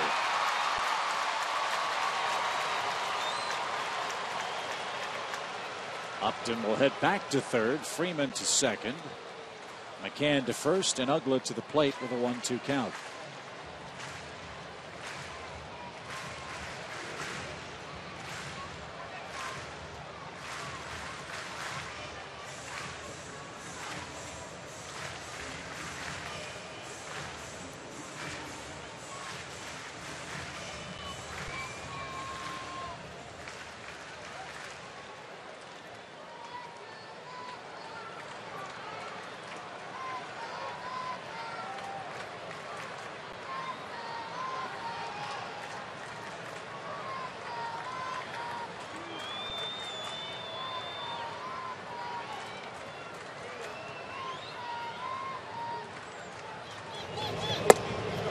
Breaking ball, strike 3. A perfect pitch. Looked like it.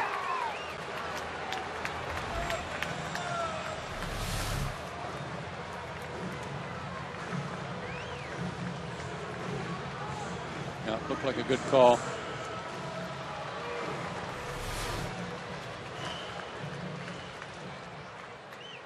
Second at bat for Reed Johnson. He struck out in the 4th.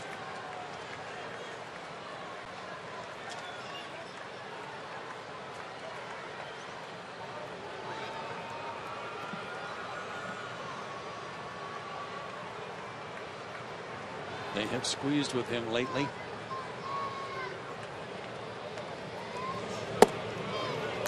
Breaking ball, strike 1. I don't think they would do that here. It's the 6th inning. If it were the 7th or 8th, you might expect it. But with only 1 out, still a chance to have a big inning. Base hit, Mike plate 2.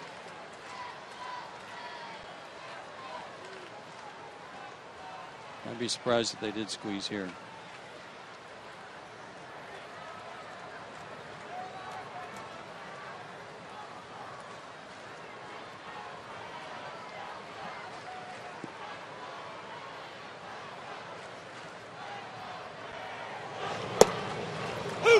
Inside corner.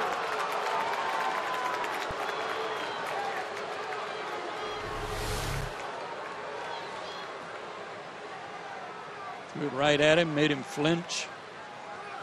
And a front door slider that caught the inside corner, as you saw.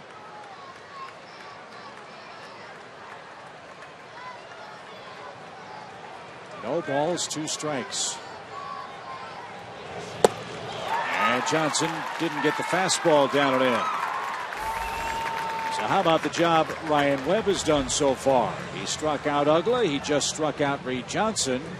And now the fate of the inning rests with the at-bat of Chris Johnson. Well, he's trying to work a miracle here. Bases loaded, nobody out. He got 2 huge strikeouts.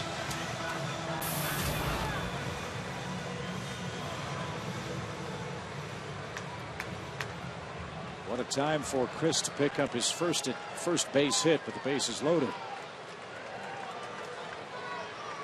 He's 0 for 5 this year.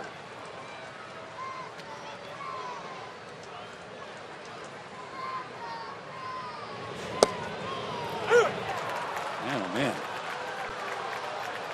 94 on the outside corner away. Breaking balls in the corner inside. He's getting ahead of the count. And then pretty much dictating.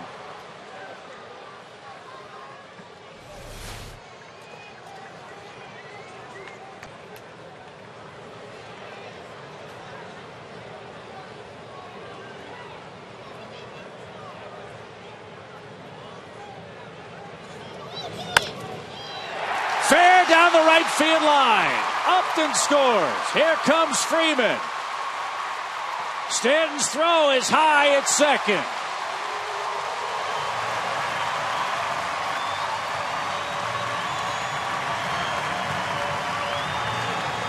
Chris Johnson bails out the Braves with a 2-run hit with 2 outs in the 6th. And I love what he did here. I mean, he was not going to give up that outside part of the plate, even at the expense of getting jammed. He was just trying to go inside out on whatever he saw and protect the plate from Webb.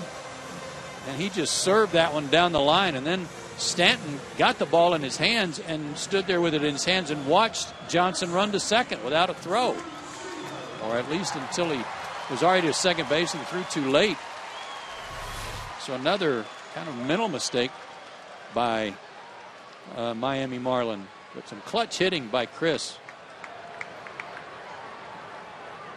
So it's 5-3 Braves, and Jordan Schaefer will bat for Medlin. Oh, it's nice to see Jordan back in action after that wicked foul ball off his ankle the other day in Kansas City.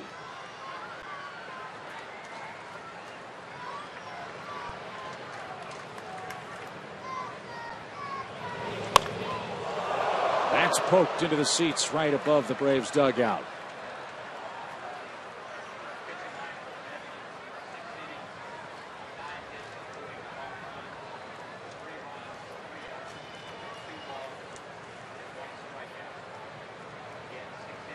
Jordan has 6 pinch hits for the Braves this year. That ties him for second on the club. Gaddis has 6. Reed Johnson has 8 pinch hits. I don't think Jordan even has a shin guard on, does he?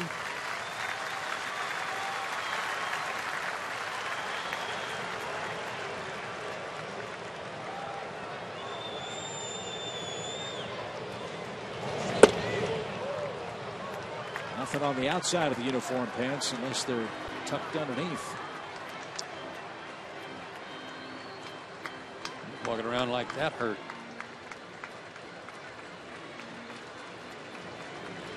A little bit of an awkward swing in that it looked like a fastball up and running away from him, and he kind of reached for it. And I wonder if he was stretched out enough, if he was loose enough when he went up there.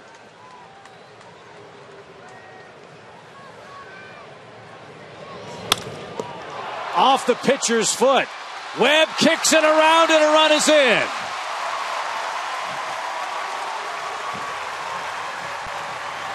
We've said it all year.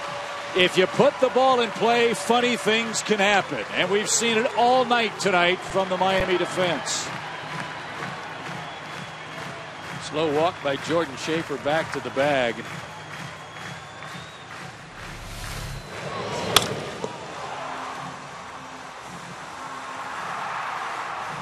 As he got to first base, he was really limping, perhaps favoring that ankle. His first action, as you said, Chip, since that foul ball that left him battered and bruised. Checking on Webb's foot first. But it looks like Jordan's okay to stay in. I mean, this has been crazy the way things have been played out defensively here by the Marlins. So 3 runs are in. All of them are charged to Dan Jennings. Webb will get a few moments to make a few warm-up tosses. The Braves have runners at the corners. Now a 3-run lead as they've picked up their 10th hit and 5th hit in this 6th inning.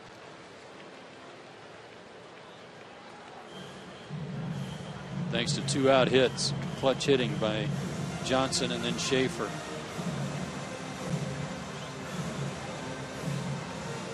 So we go back to the top of the order and Andrelton Simmons. So we talked about what could stand some improvement for the ball club in the second half, and one of those was hitting with runners in scoring position. We talked about also about how lately that's been better already. And while it didn't look so good here in this inning after 2 strikeouts, Johnson and Schaefer have picked up the slack. Well done. Let's see if the Braves can get greedy with Andrelton up there. He's the 8th batter to hit in the inning.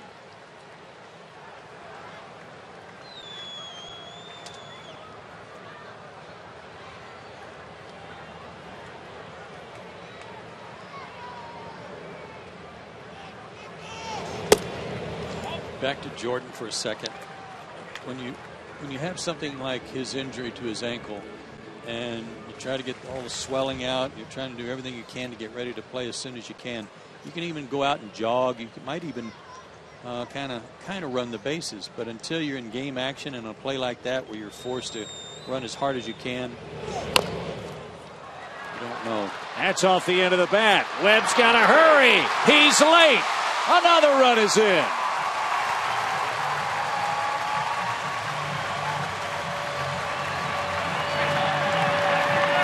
Like Webb and Brantley had a little of the old "I don't want it, you take it." I don't think his foot's right.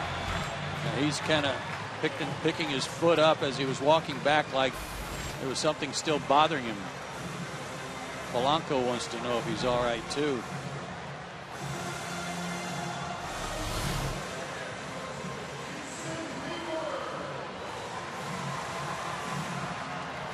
Brantley bounced out there, but he stopped like Webb had called him off.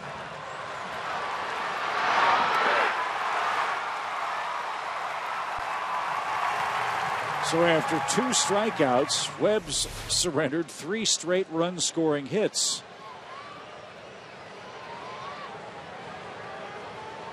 And the Braves have a 4-run 6th inning working. Jason Hayward looks for his first hit tonight.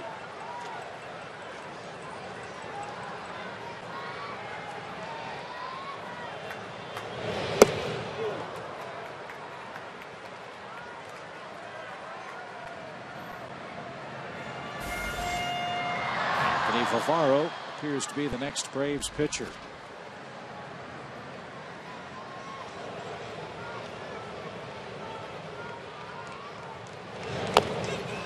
Another cue shot. Brantley's going to take this one, and he'll get Hayward on a close play at first. What an inning for the Braves. They score 4 runs. They do it with 5 singles and a double. Chris Johnson's bases loaded 2-bagger brought home 2. Jordan Schaefer with a pinch hit as well. And Andrelton Simmons added a hit 2. It's 7-3.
Johnson in particular, 2 doubles, 2 runs, and 2 big RBIs. Joe, the Braves batted around in the 6th inning, scored 4 times, and now lead the game 7-3. Got some clutch 2-out hitting. Runners in scoring position, already on the climb, but some good clutch hitting from Chris Johnson, Jordan Schaefer, Andrelton Simmons. The last 2 didn't exactly tear the cover off the ball, but they were well placed. So good results for the Braves after 6 as we check in for the first time with Elizabeth. Chip, thank you very much. Well, we wanted to send very well wishes and happy birthday to the legendary usher and the man who has never met a stranger, Walter Banks.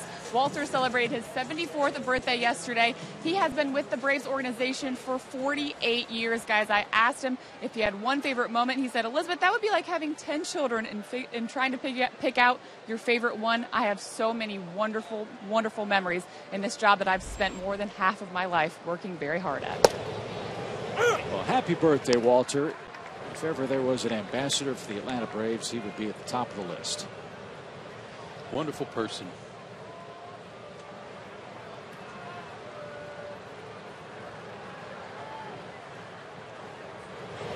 Placido Polanco leads off for Miami and looks at Anthony Varvaro, who answers the AT&T call to the bullpen. 34th game for Mr. Varvaro.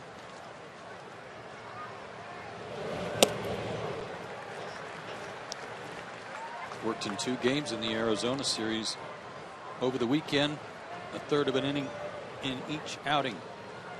Zeros across. Polanco has 2 hits tonight.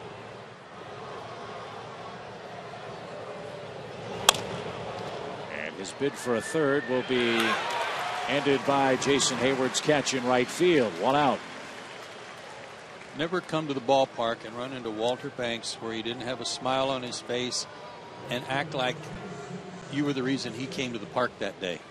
You know, to greet you and be so glad to see you. He's a wonderful guy.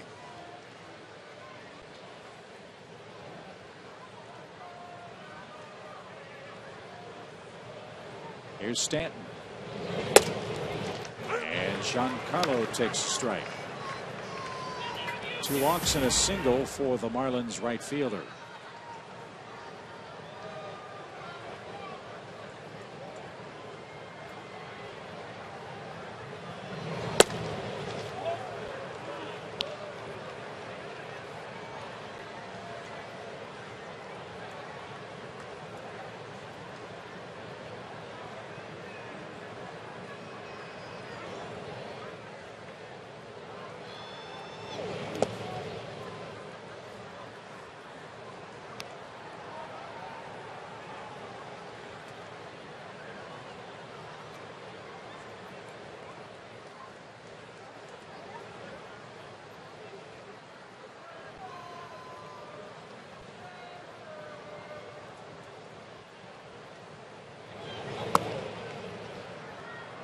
I'd have to think David Wright would have Giancarlo Stanton on his home run hitters list, wouldn't you say, for the National League in the All-Star home run contest? He'd have to be under consideration if he'd do it.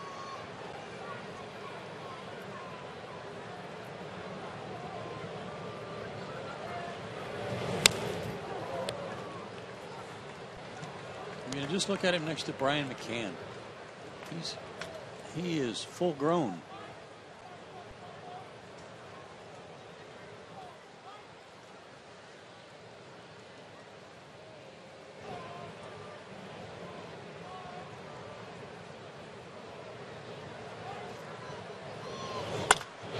Sharply hit, but right at Freeman. Freddie went down like a goalie, like he had to make a stick save over there. Down to one knee and threw his foot out there in case the glove missed it. Nice play. Last year, Stanton hit 37 homers in only 123 games. Man. And remember, he's playing in one of the biggest ballparks in baseball. He sure does make Marlins Park look awfully small when he connects. Here's Morrison with 2 outs. We'll see Giancarlo and the Fish on our next road trip. We'll get down to Miami.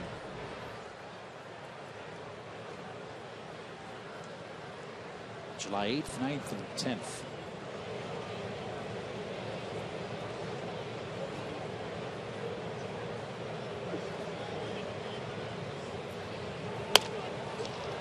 A soft fly ball into left. That'll drop for a hit for Morrison.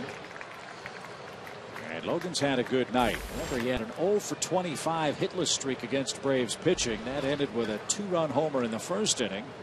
Now he has a bloop hit in the Miami 7th. Braves Summer Concert Series presented by Coca-Cola Delta continues Saturday, July 13th with a free post-game concert from the legendary Steve Miller Band. You can get a field pass for the show for just $25. Visit Braves.com/concerts for details and tickets right now. Think they'll sing Big Old Jet Airliner? Open. Is that your favorite? One of them. Ozuna with a swinging strike.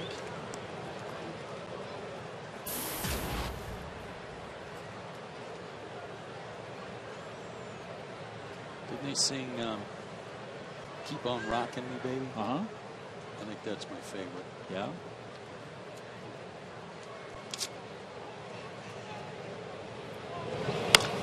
Ground ball toward third. Chris cuts it off, flips to second in time, and that'll retire the side. Well, the Braves are flying like an eagle as we head to the bottom of the 7th inning. Woo.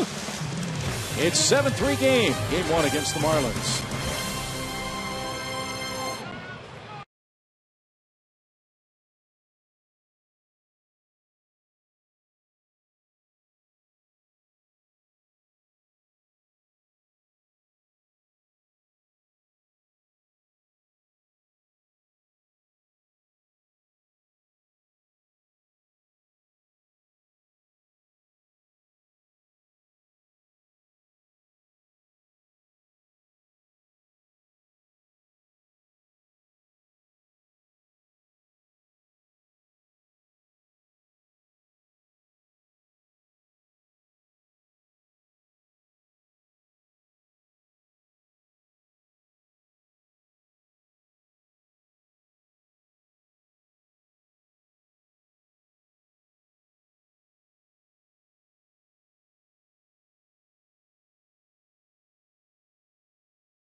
Seven 7-3 at the bottom of the 7th inning at Turner Field.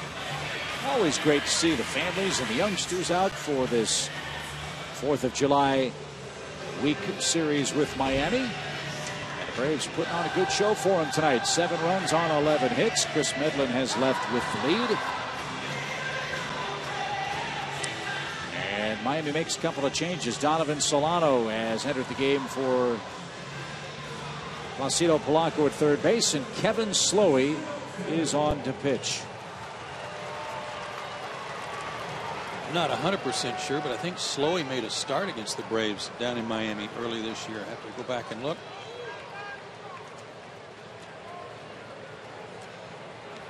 He did. In fact, this is just his 4th relief appearance after coming out of the rotation. Slowey pitched against the Braves April 8th. Atlanta won the game 2-0. Paul Maholm threw a 2-hitter down at Marlins Park on April 8th. And Justin Upton hit one about 9 miles off of him. He was 4 for 4, and every single one of his hits were with 2 strikes in that game. A good night for him tonight. 2 opposite field hits. One of them a triple.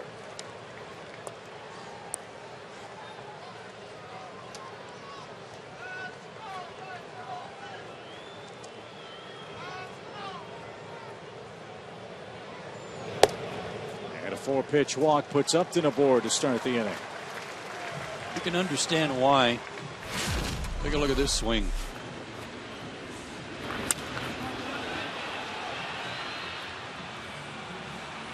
That's one of those that as soon as a guy hits it, everybody in the dugout goes, "Oh!"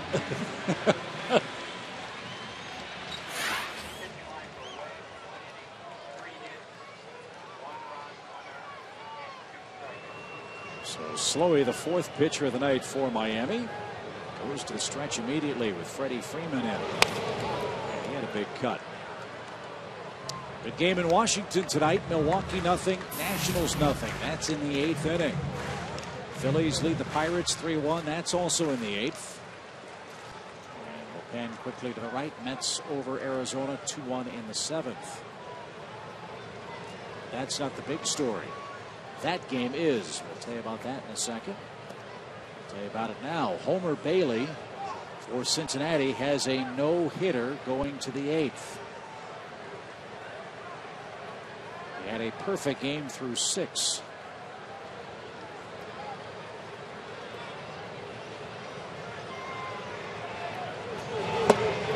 Homer Bailey last year pitched the last no-hitter in baseball.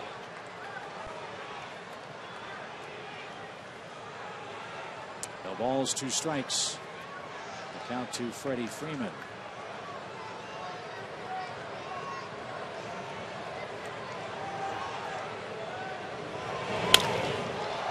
In the air to left.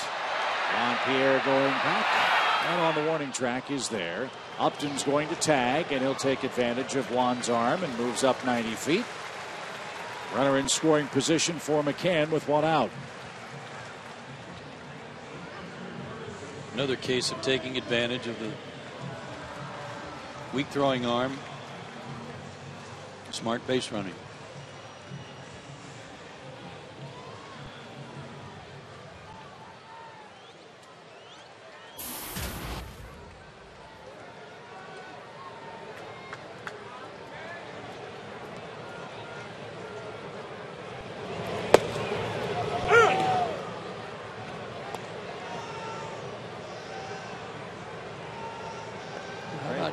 Johnny Vandermeer, when he was with the Reds way back, throwing back-to-back no-hitters, back-to-back starts. Amazing.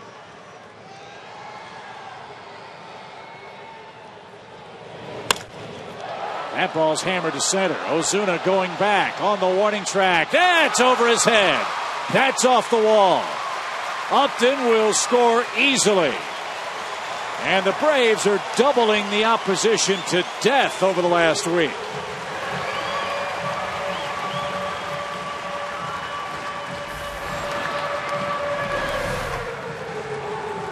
Couple of big hits for Brian his last 2 times up, but this ball was really smacked. Ozuna seems to be having a little trouble picking the ball up. I'm not sure he would have tracked this one down anyway. Hit right at the base of the wall. Oh, looked like he started in. And playing in this ballpark for the first time, he may not be getting his bearings just yet. But be that as it may, Brian hit that ball a ton. And Joe, would you say 22 doubles over 7 games is good? You bet. That's what the Braves have during a stretch that's seen Atlanta win 5 of 6 games. 5 more 2-baggers tonight for Dan Uggla.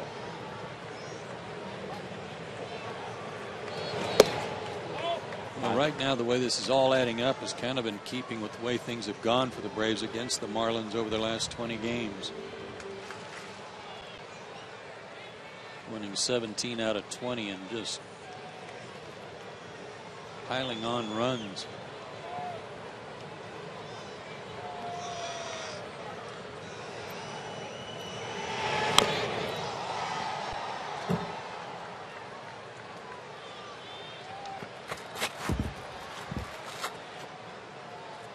17 out of 20, 5-1 runs scored. Way just ridiculous numbers, home runs and ERA.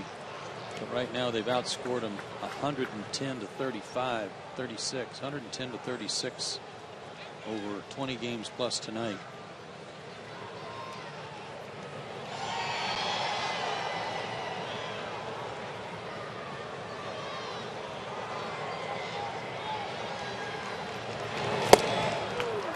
Dan swings and misses. He's out number 2. And when you're having those kinds of pitching and hitting problems, when your defense lets you down like it did tonight, it could be a long night. And that's what's happened to Miami in this game. A couple of errors and some Keystone Cops kind of plays at times, too. A couple of errors and then just some plays that they couldn't quite get the handle on and make the play on.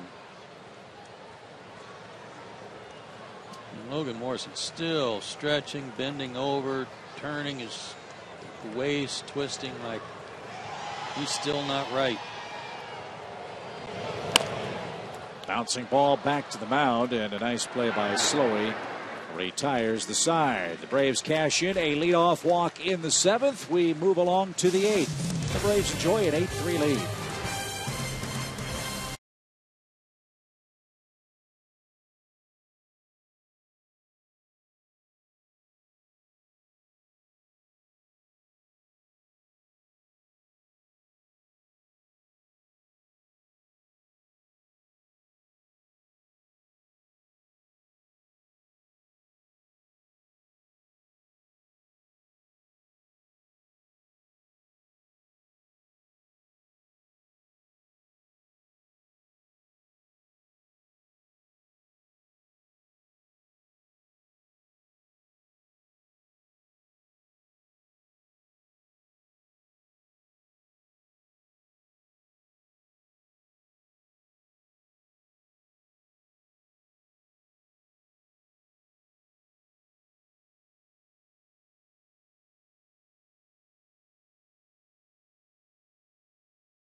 Game 1 of the series. Let's go back to our AT Ubers trivia question. Juan Pierre's had a marvelous career, over 2,200 hits.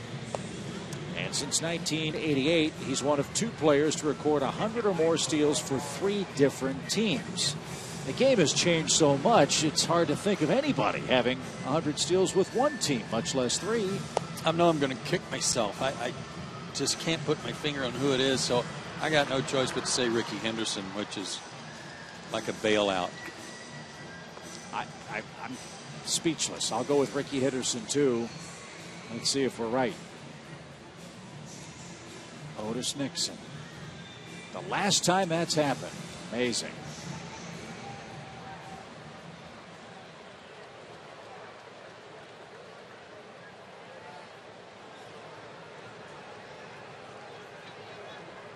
So you see Alex Wood has entered the game. He'll face the bottom part of the Miami order. And Derek Dietrich. He's doubled and scored a run tonight. Sorry I didn't come up with Otis.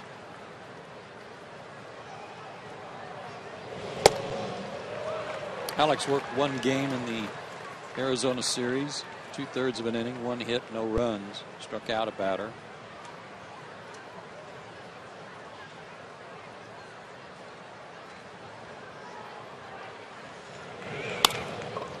High hopper out to second, and Dietrich is out number 1.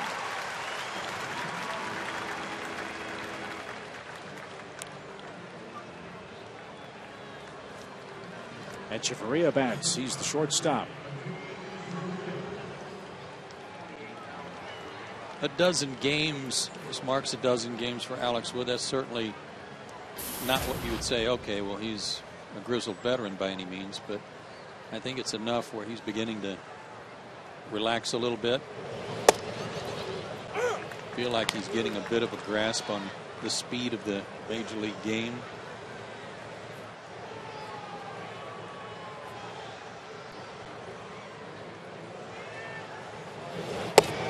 And I'm sure the temptation for Freddie Gonzalez and Roger McDowell was great when Alex was brought up from the minor leagues to just throw him in big 7th inning and 8th inning situations because of the loss of Eric O'Flaherty and Johnny Venters.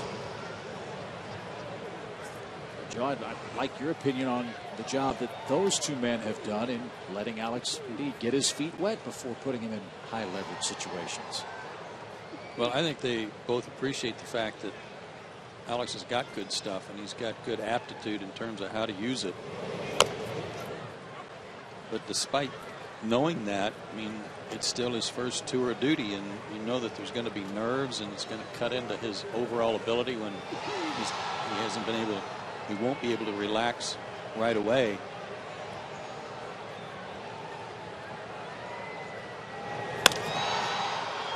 A line drive to right. So to answer your question, the game they put him in Kansas City in a tie game, extra innings, I know that the plan there was have him go as long as he can, because as long as it takes the Braves to score. Unfortunately, the Royals got one in the bottom of the 10th, and that was it. He took a loss. But I think that proved right there that they're willing to run him out there in what looked like might be multiple innings. We've been showing those stats on the Braves in the first half, and the statistics for the starting pitching and the bullpen have been so phenomenal. And I don't know that we say enough about Roger McDowell on a daily basis and what he does for this staff. A ball to Rob Brantley, 1 ball, no strikes. I know his pitchers have tremendous confidence in him.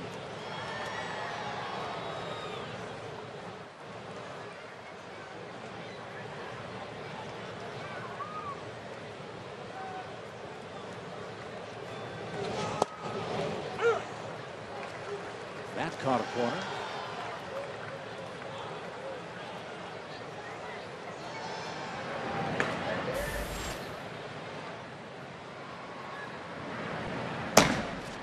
What a revelation Jordan Walton has been in relief for the Braves this year. Freeman at first. Fires a bullet to Simmons. The return throw in plenty of time. Another one of those 3-6-3 double plays.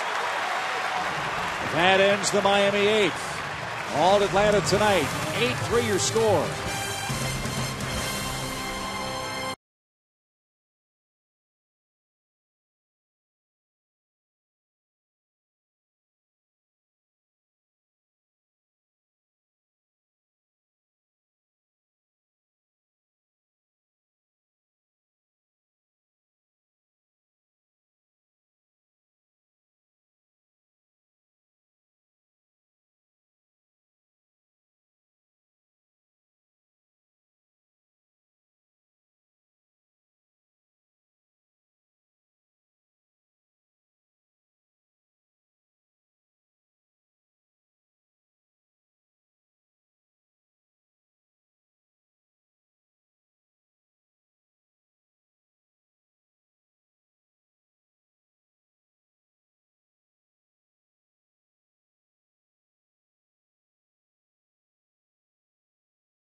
And the Braves have had their share of extra base hits tonight. 4 in all, plus this triple. 4 doubles and a triple. And even one by the pitcher. Pretty nice. That was a huge double there by Chris Johnson to get 2 in. And Brian McCann launches one for an RBI in the 7th inning. And that leads us to our Moe's Southwest Grill home wrecker home run mark. When the Braves hit a home run, 44-9, best in the majors. But when they don't hit a homer, they have the worst record at 4-25. Well, tonight looks pretty good without one. 5-run lead going to the bottom of the 8th. And Chris Johnson will get it started. And a big swing and a miss. Slowly out for another inning of Marlins relief.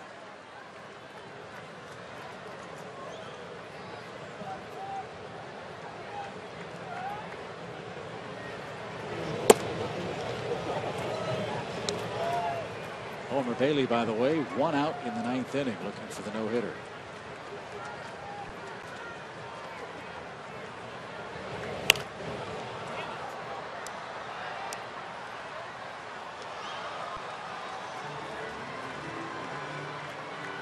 Nolan Ryan, the last guy to have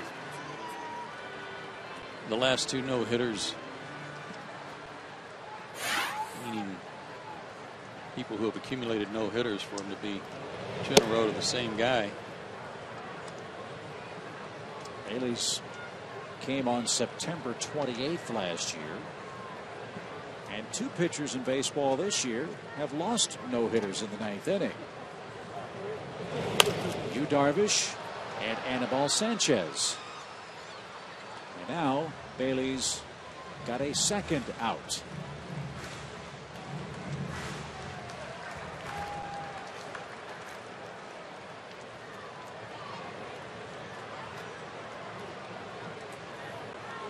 They're going crazy at Great American Ballpark.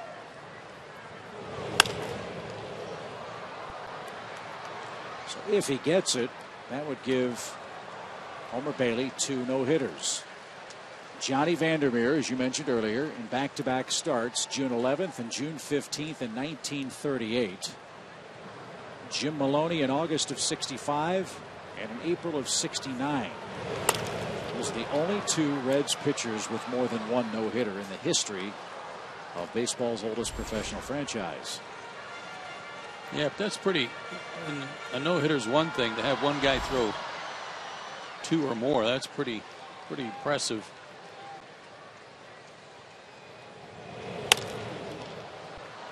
Can understand why it's rare. And Tom Hart's able to see the game. We understand that Bailey's throwing 97 miles an hour in the 9th inning. Wow. Against a injury-riddled Giants club. Up the middle.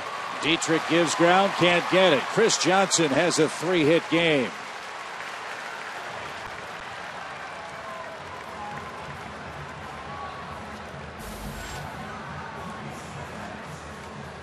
So Chris will be taken down. Paul Janisch will pinch run. Job well done for Chris Johnson. He had the big hit in the 6th inning for the Braves, a 2-run double.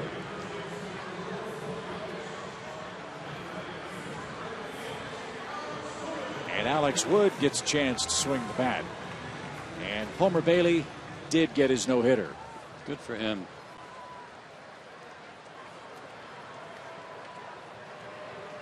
Against the defending world champions.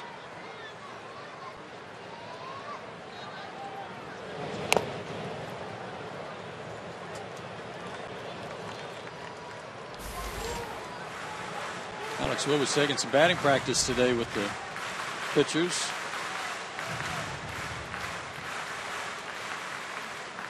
Not sure what the significance of that was, other than he was with the starting pitchers when he was taking the BP.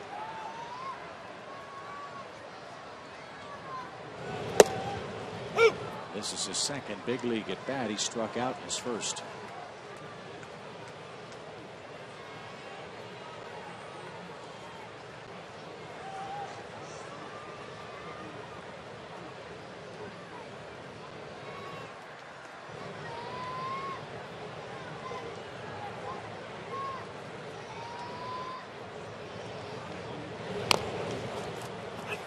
That is bunted foul. It's a foul ball and a strikeout of Wood.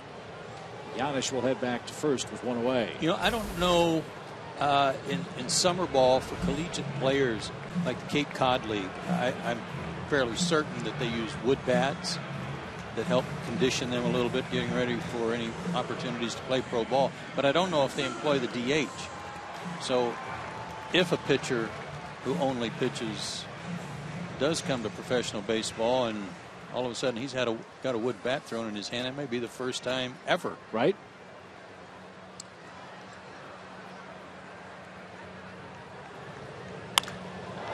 That's hammered right center field off the bat of Simmons.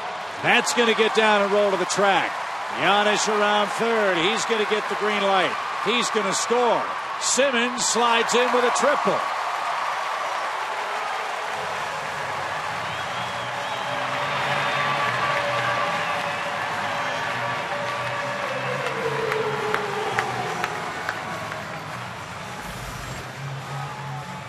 Second RBI of the night, and he's up to 25 for the year. Breaking ball, too, and Anderson took him the other way. I don't know if Slowy was mad at his glove or what happened there, but this one finds the gap. 2 triples for the Braves tonight, and it's now 9-3.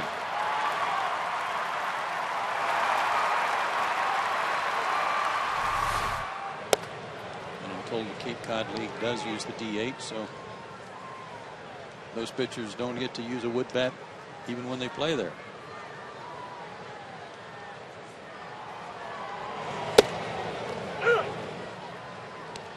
Nine runs on 14 Braves hits.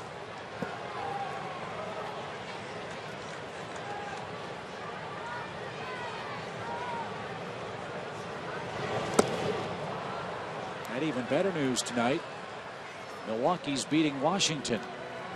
Nats just have not been able to gain any kind of traction. It's a 4-0 game in the 8th inning. The Braves started play tonight 6 games in front of Washington in the East. That game was scoreless through 7, wasn't it? For a good long time. Yeah. Washington, though, was thrilled yesterday. They got Bryce Harper back. He hit a home run in his first at-bat coming off the disabled list. Yeah, how very Chipper Jones of him.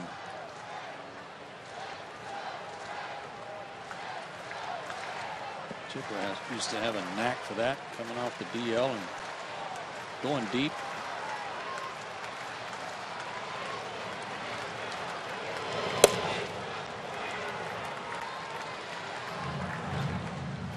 Well, we got a lot of great feedback for all the stuff that went on here over the weekend. It started with Chipper's number retirement, all the alumni visits we had. It was great. And the tribute to the troops on Sunday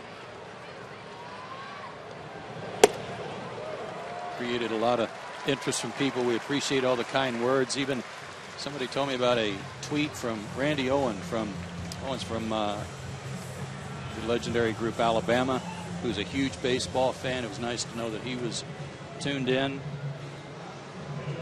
I remember meeting him when I was with the Royals. They had a concert in Kansas City, came out early to the ballpark, liked to watch BP.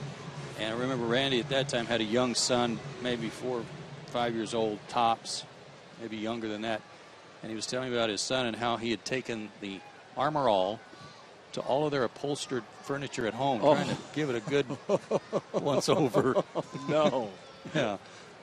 I'll never forget that story, but we appreciate the kind words from everybody.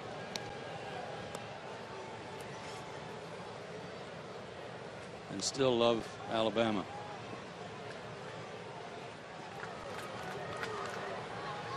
Top of the hour at Turner Field. Braves pummeling the Marlins 9-3. Ball too high. 2 balls, no strikes. Another interesting note tonight later on out west. You've got the Cardinals visiting the Angels. That's the first time the Cardinals will see Albert Pujols. Ah.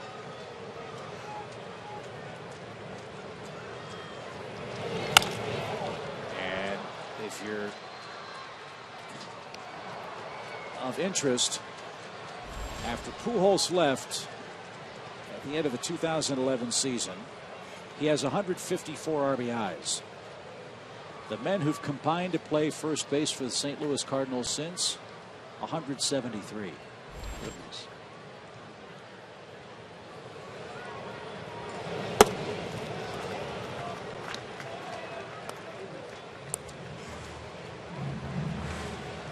Cardinals are 2 games behind the Pirates, who've won 9 in a row. That's on the line tonight. They're losing to the Phillies 3-1.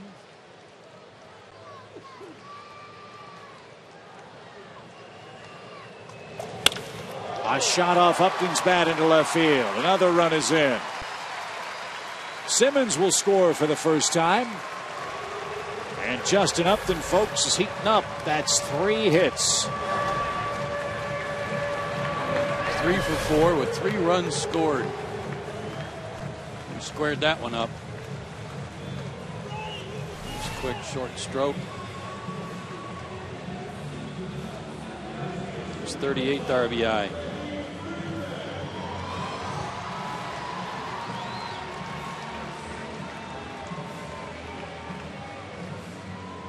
Freddie looks for a 3-hit night. He scored a pair of runs as well. Braves have scored in every inning except the first and fifth. Hammered left center field, tailing away from Ozuna, but he's going to get there. And the catch is made. Hayward tags and moves to third base. 2 outs.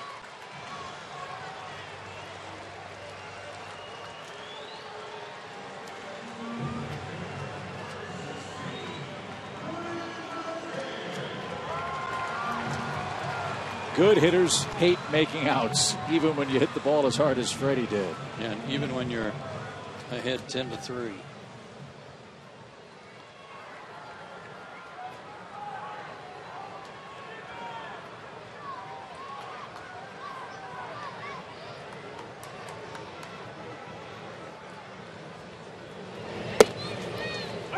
Ryan takes a strike. It's 0-1. Mike Minor and Ricky Nolasco here tomorrow night. Braves live at 6:30. First pitch at 7:10.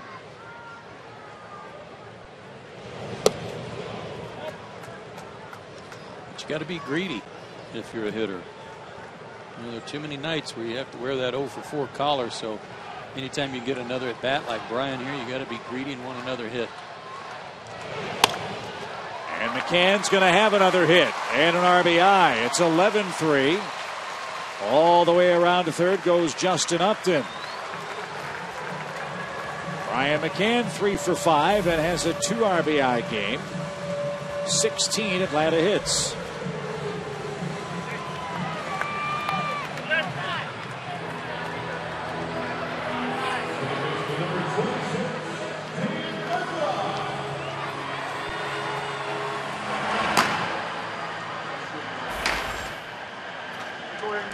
They did not want to have to go to their bullpen again.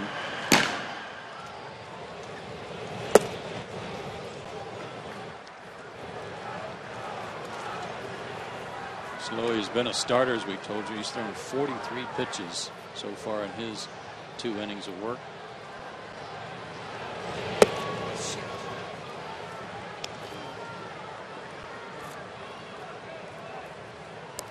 Justin Upton, by the way, at third base for the Braves now, 8 for 16 against the Marlins this year.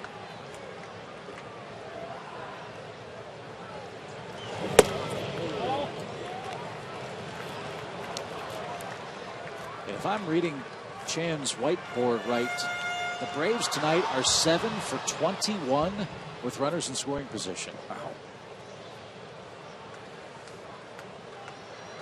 All those doubles and triples have added up. Oh, I was wrong. It's 8. 8 for 21. Wow.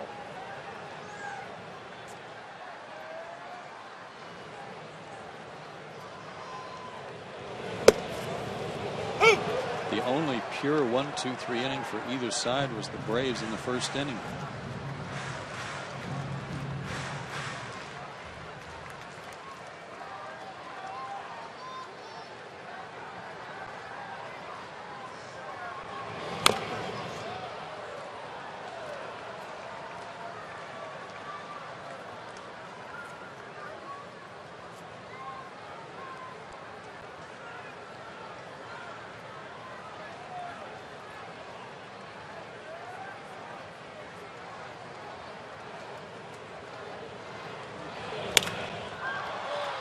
High fly ball to straightaway center. Ozuna right in the center of the 0 for the number 10, honoring Chipper Jones.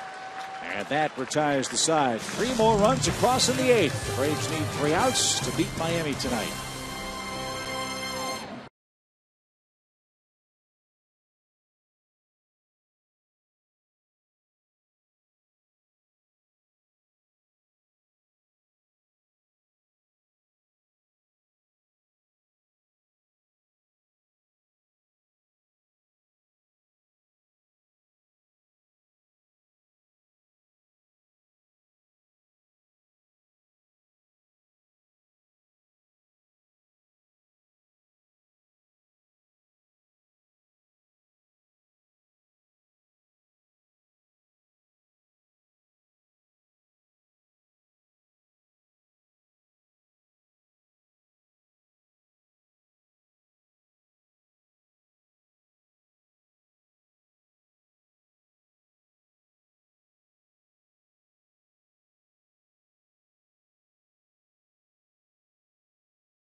Has been over the course of the season, and now Paul Janisch gives Freddie Gonzalez another option over at third base as he enters the game defensively for Atlanta. Janisch said he put extra work in today just for this reason. It's not that the angles are any different in terms of getting the ball; it's the throw that's different. Kind of finding where first base again. From short, to be honest with you, I could probably throw the ball with my eyes closed most of the time, just because we're so accustomed to it. But from third base, it's not that I'm uncomfortable by any means. It's just something that we like to work on as much as we can, especially right now when we're not playing every day necessarily. But when we are playing, it's a time in the game when it's pretty important. He was out there with Tyler Pasternicki today, taking ground balls from Terry Pendleton. Guys, one thing that really impacted me watching him take ground balls is that the veteran Janisch was not only being coached by Pendleton, but helping to coach Tyler. And a matter of fact, telling TP where he wanted some ground balls set. Some rolled just to the side of the mound, and some rolled up the third base line, practicing that chipper play that we've come to see so very often from retired third basemen. That's good stuff, Tom. And I think on top of that, it lets people know how hard these guys work when they're not playing, just to always be ready, and how much time the staff puts in to make sure they're ready. Donovan Solano pops one into shallow right field. Jason Hayward is there. And that's out number 1 in the top of the 9th inning.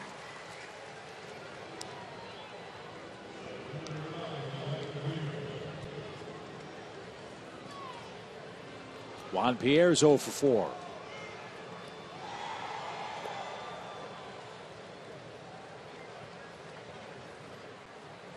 Been a great week for the Braves.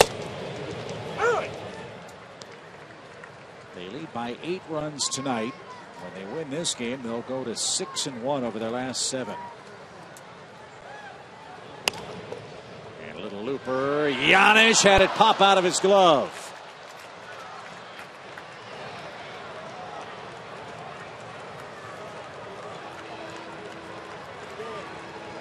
Guys, I watched him for about 30 minutes take grounders today. That's the only ball Terry Pendleton did not hit to Paul Janisch today. Just going to ask you, Tom, did they work on that one? I doubt it. That's a hard one to practice right here.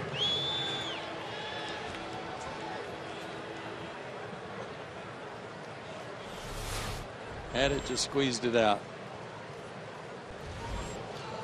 Just charge an error? Yeah. Come on. He's over there.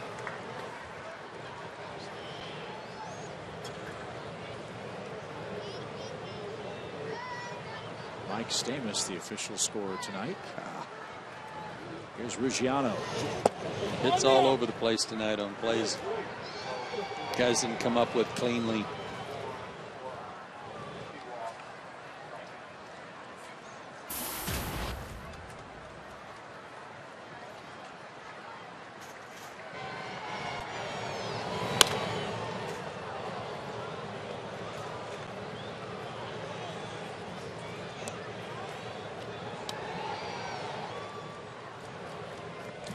Again, after our game, we'll have Braves Live presented by AT&T. Lots more good stuff to talk about. Chris Medlin in line to earn his 6th win. He'll move to 6-7 for the season. Yeah, and he weathered that storm of the collision with Logan Morrison. Chris certainly got the better of that. And he is still gyrating and stretching.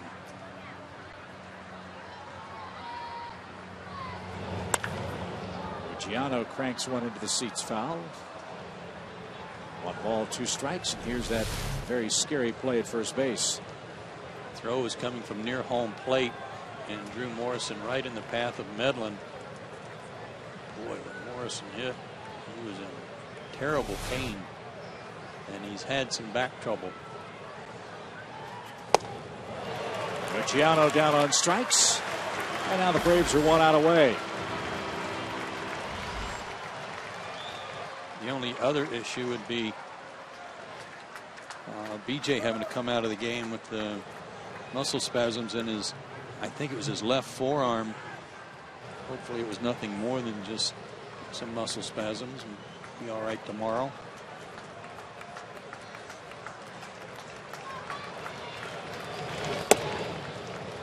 And boy, do the Braves take advantage of their run scoring opportunities tonight. 22 at bats with men in scoring position. 8 hits in those situations. Chris Johnson's the biggest of the night. After Webb came in with the bases loaded and nobody out, he struck out the first 2 Atlanta hitters. Then Chris Johnson poked one past Morrison down the first base line. 2 runs came in. And the Braves were on their way the rest of the way. We've been talking about Alex Wood and getting acclimated to what it's like to pitch in the big leagues. Tell you what, you stand out there and you see Giancarlo Stanton step in the box, you realize I'm not in Kansas anymore.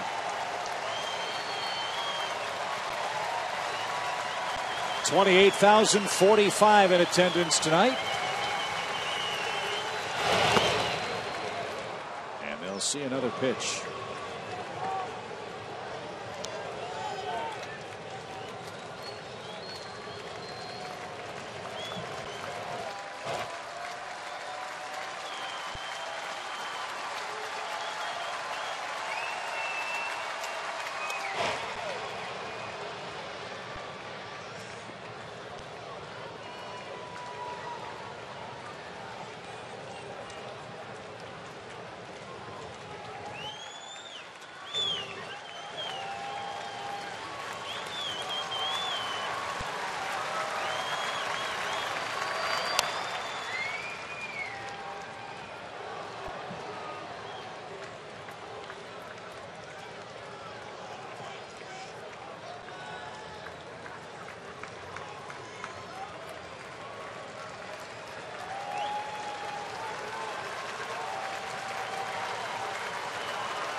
There are going to be a lot of people who follow baseball closely and see that the Braves beat the Marlins by what might be an 11-3 score.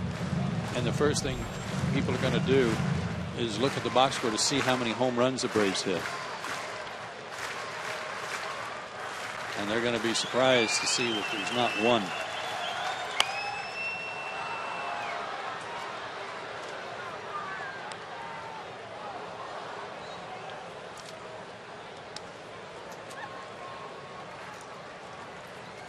Good at bat by Giancarlo Stanton.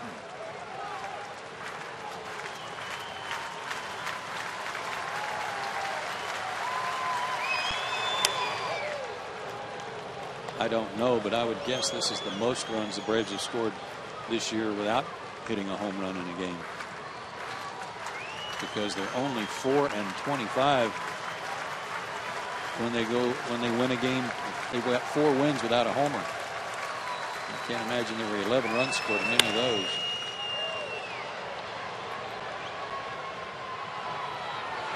Meanwhile, Stanton's going through about a dozen baseballs here.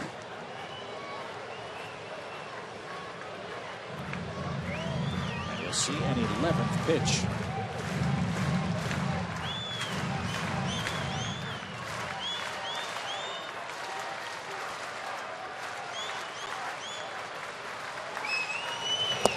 And that's your ball game.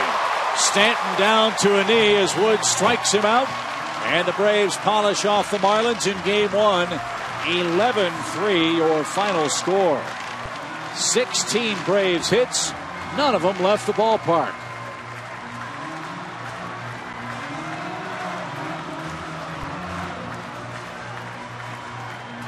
Atlanta continues its winning ways over the Marlins. They beat them for the 18th time in the last 21 matchups. And an 8-run victory for the Braves. We'll be back to Turner Field to talk more about it in a moment.